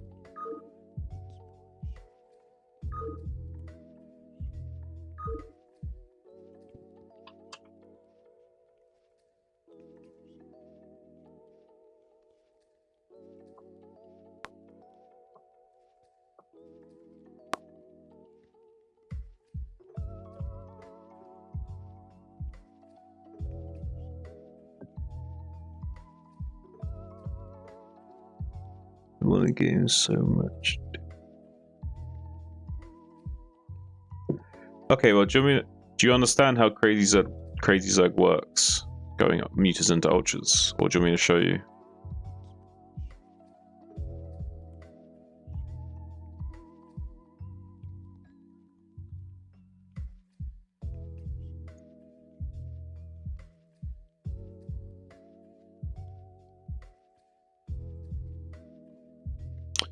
Yeah, I did.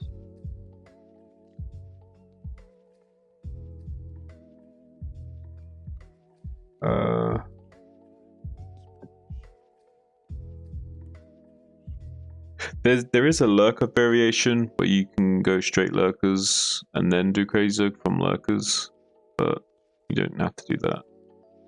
I'm sure there's also a good guide for it. Hang on.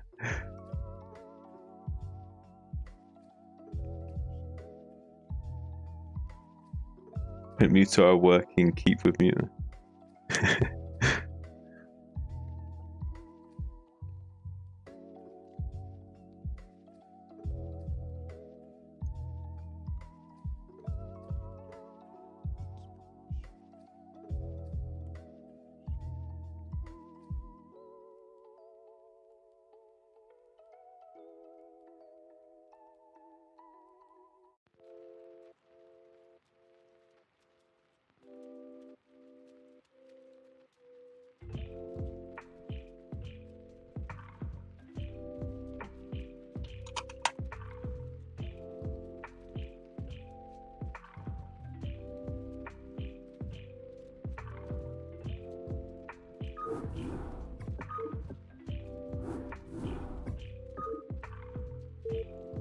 Ultra is likely to move out.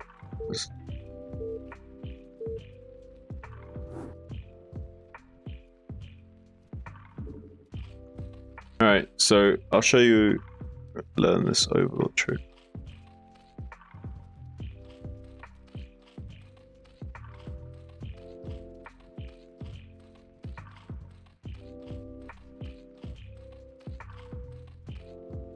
Which overlord trick do you mean?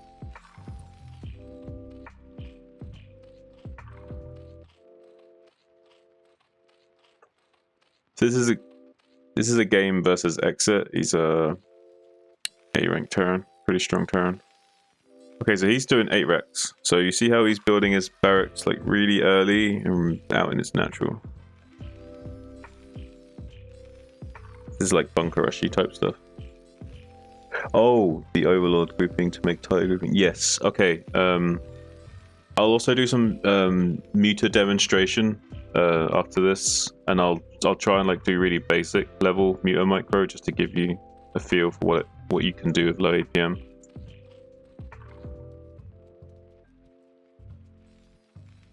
I'll show you some techniques on how to get them to shoot right and stuff.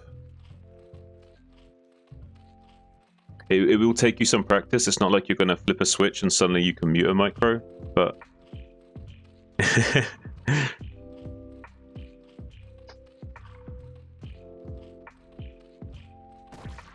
Alright, so I should show you this actually.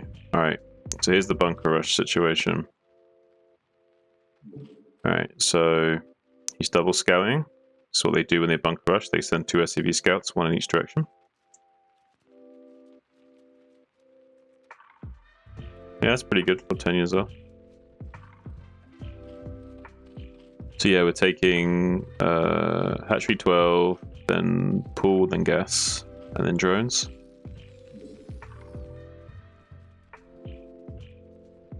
But we see this. Notice how the Overlord is chilling here. Like I told you, the Overlord has to be here to spot this stuff coming in. Now, we can stop mining gas, or leave one mining gas, but mostly stop mining gas, and then we pull drones.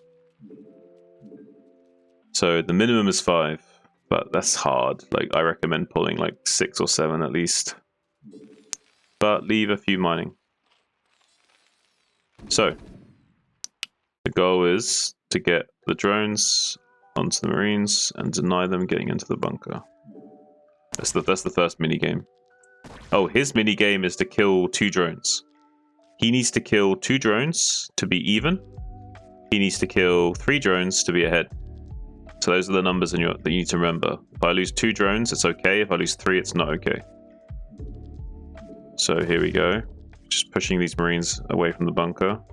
Then we're going to run back, try not to lose drone if we can help it. I think I'll lose this drone though, by mistake.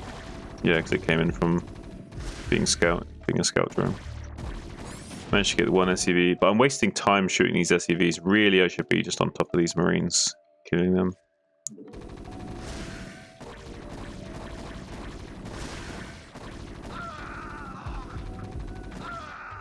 That was clutch killing that Marine.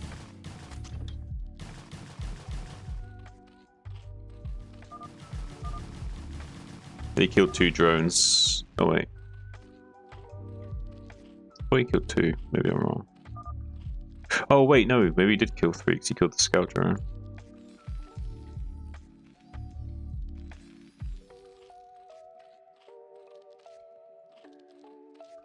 Alright.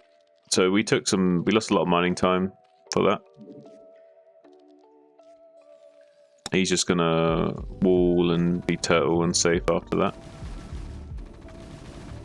You can, I guess they did have many Marines, you can force a repair bill on this depot, but if he's got like 2 or more Marines, there's no way you can kill the depot. But like say hypothetically there's only 1 Marine here, just so you know, if there's only 1 Marine, you can get all 6 lings to start attacking the depot, and when the ling that's being shot is getting low, you just run that ling back, come back in and start hitting it again, and you won't be able to kill the lings fast enough, and you can kill the depot and get in. But only if there's only like 1 Marine shooting. And no SUVs coming to repair.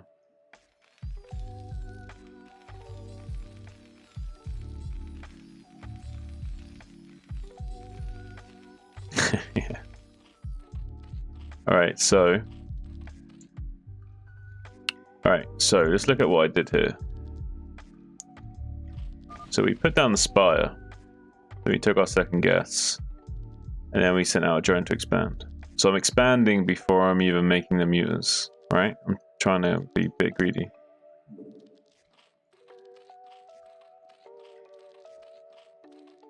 When the spire is 400, we need to start making overlords.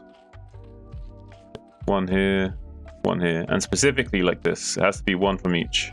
Because the goal is we get 6 lava from both hatcheries.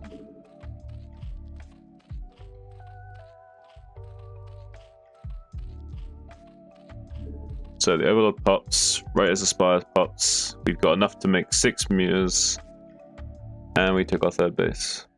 The muters are slightly slow because of the early shenanigans, but it's all relative timings, so it doesn't matter. His timings are slowed down because of his timings as well. So look, we went 6 muter, plus 1 attack. Yeah? Then we'll make 2 more muters. Muter. Muter. Muter. Oh, I made 1 muter, 1 overlord. Doesn't matter too much. Where's the other overlord? I only made 1 overlord. We're bad. Anyway, it should be 2 overlords, then muter, then Evo chamber, and then Queen's Nest. All right, let's look at what happens with the muters.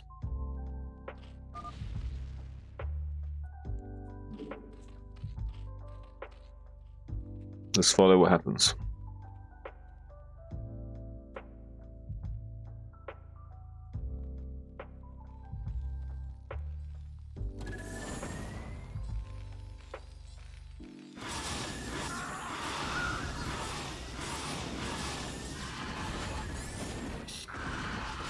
It's a little bit bad losing the other Muir.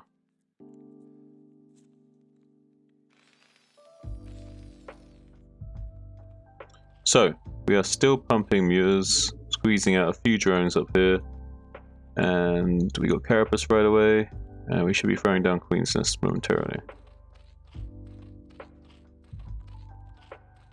But getting Carapace early is super important.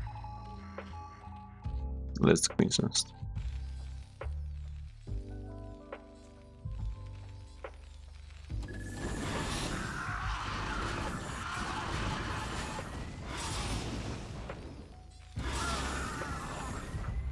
Pretty good turret placement from him. This is pretty stellar. Turret placement's pretty good.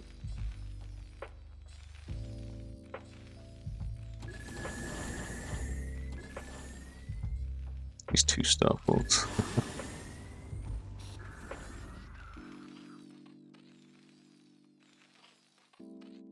So we're gonna rush our hive while teching Carapace, keep pumping Muta, keep pumping a few drone. And eventually start to sunken up these positions a little bit. And I feel like, oh, maybe I can't quite stop his bio of my Mutas alone.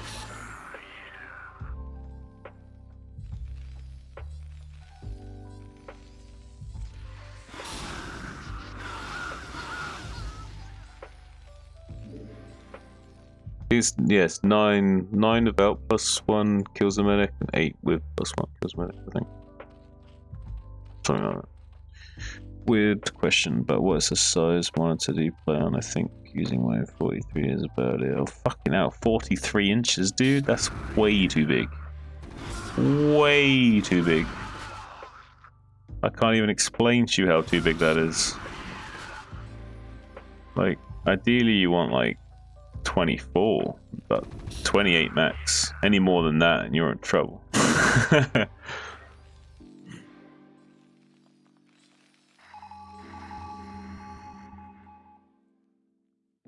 24 is pretty good.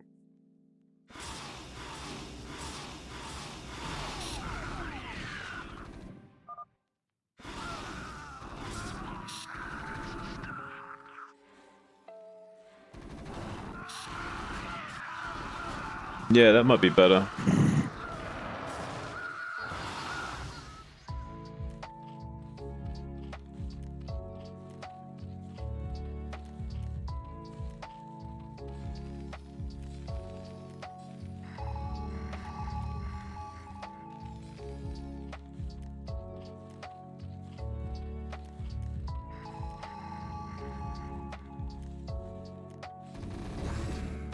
So yeah, all we did was make mutas and sunkens, and then we got ultras. Just so you know, the end game of ZVT is to get ultras. Like, even when they're getting mutas and then lurkers, then defilers, the end goal is still ultra. You're just taking a different path to get there.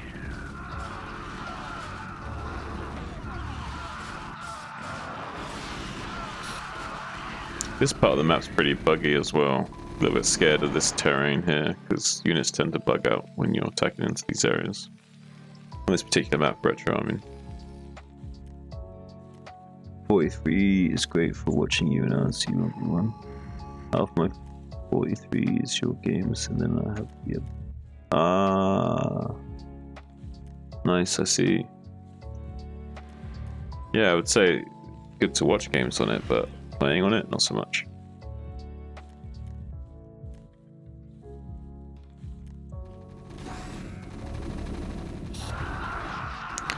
Alright, so there's like basic stuff with ultras you need to learn. So when we're engaging with ultras, you want to do a little bit of manual micro. So like, rather than just attack moving into him always, we sometimes want to line up a bit. So like here, I'm lining up manually, like I'm move commanding down here, getting better surface area, and then attacking.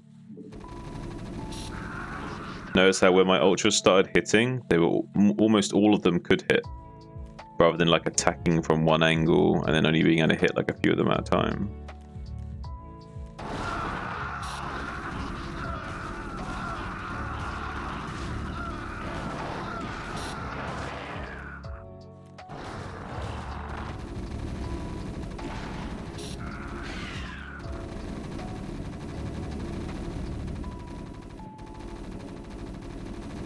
This is pretty annoying here. Medic block on the ramp. You can deal with this if you just manually target the medics, but it's not always worth it. I think I was trying to run around anyway. Okay, Nihilus is super important. So this link to here, that way you can jump your ultras back and forth between these two spots to defend or even attack from. Spore's good for zoning out a vessel.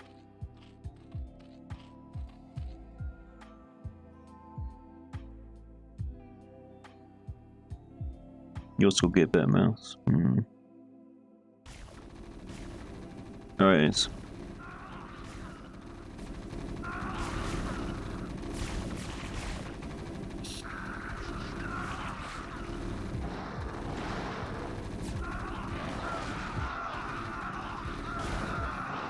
Your radiated ultras are your friends. They do a lot of splash damage.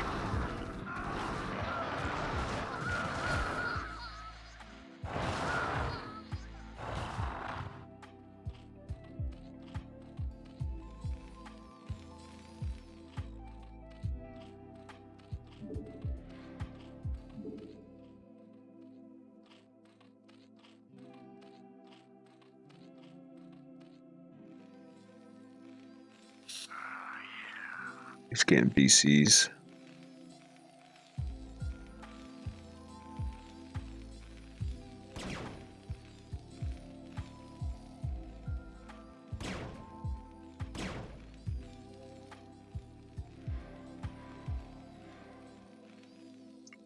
Takes 6 Scourge to kill the BC. Well, that's 5, but the BC will one-shot the Scourge. Unless you have Carapace upgrade.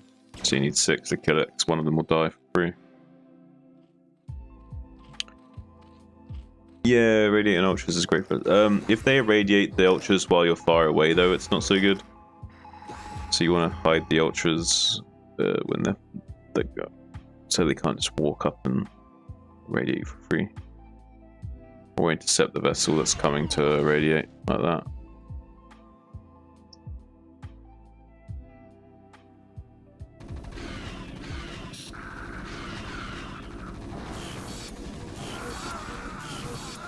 Now look at the grey timing. So this is my Carapace.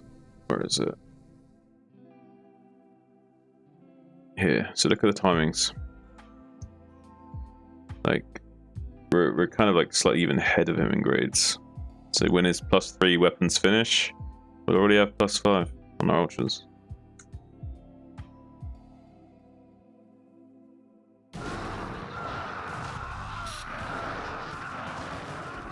Dude, I remember the first time I used Massive Crackling. This is a BC. Nice.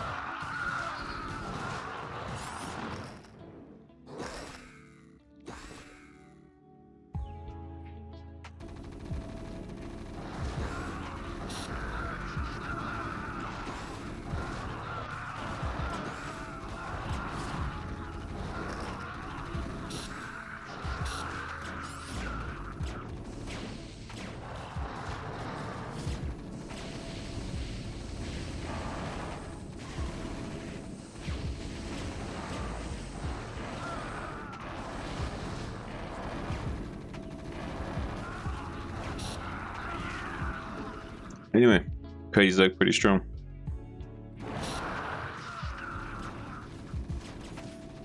But Splash doesn't work on Swarm, right? Yeah, it does work.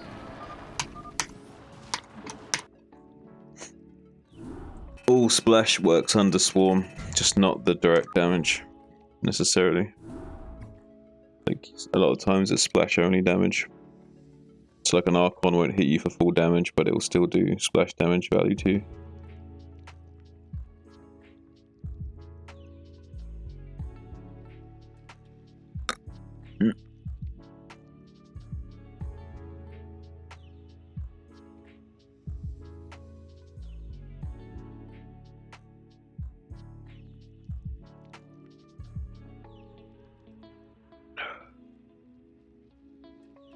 I guess it makes sense, right? Because it's like you can't see it properly, so you can't land a direct hit. You can only hit them with a splash.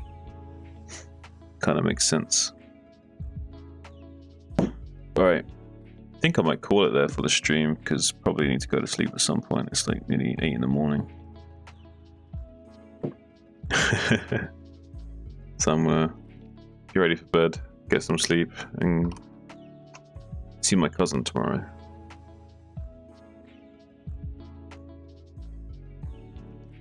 And I'm what?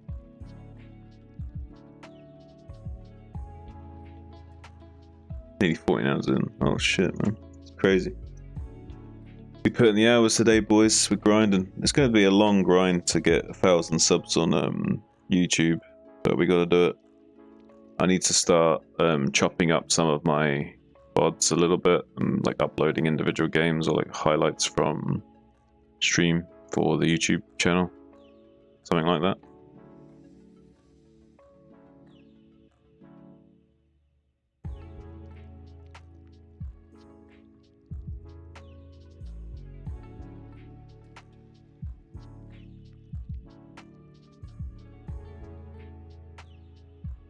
Shorts.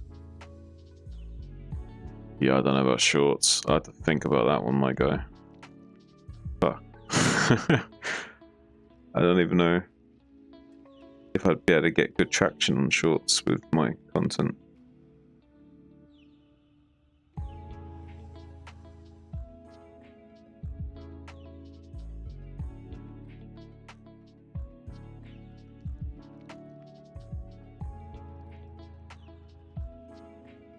You hate them, but YouTube pushes them so hard.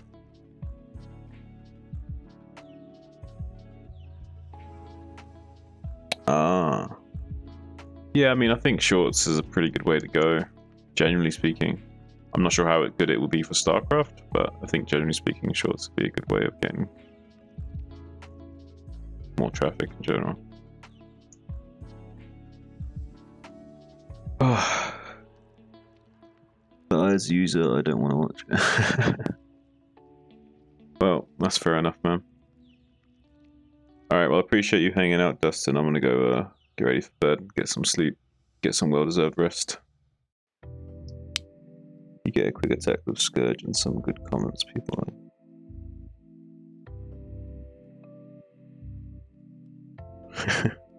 Alright, well, good night, Dustin. Appreciate you hanging out, my guy. Hope some of the tips help.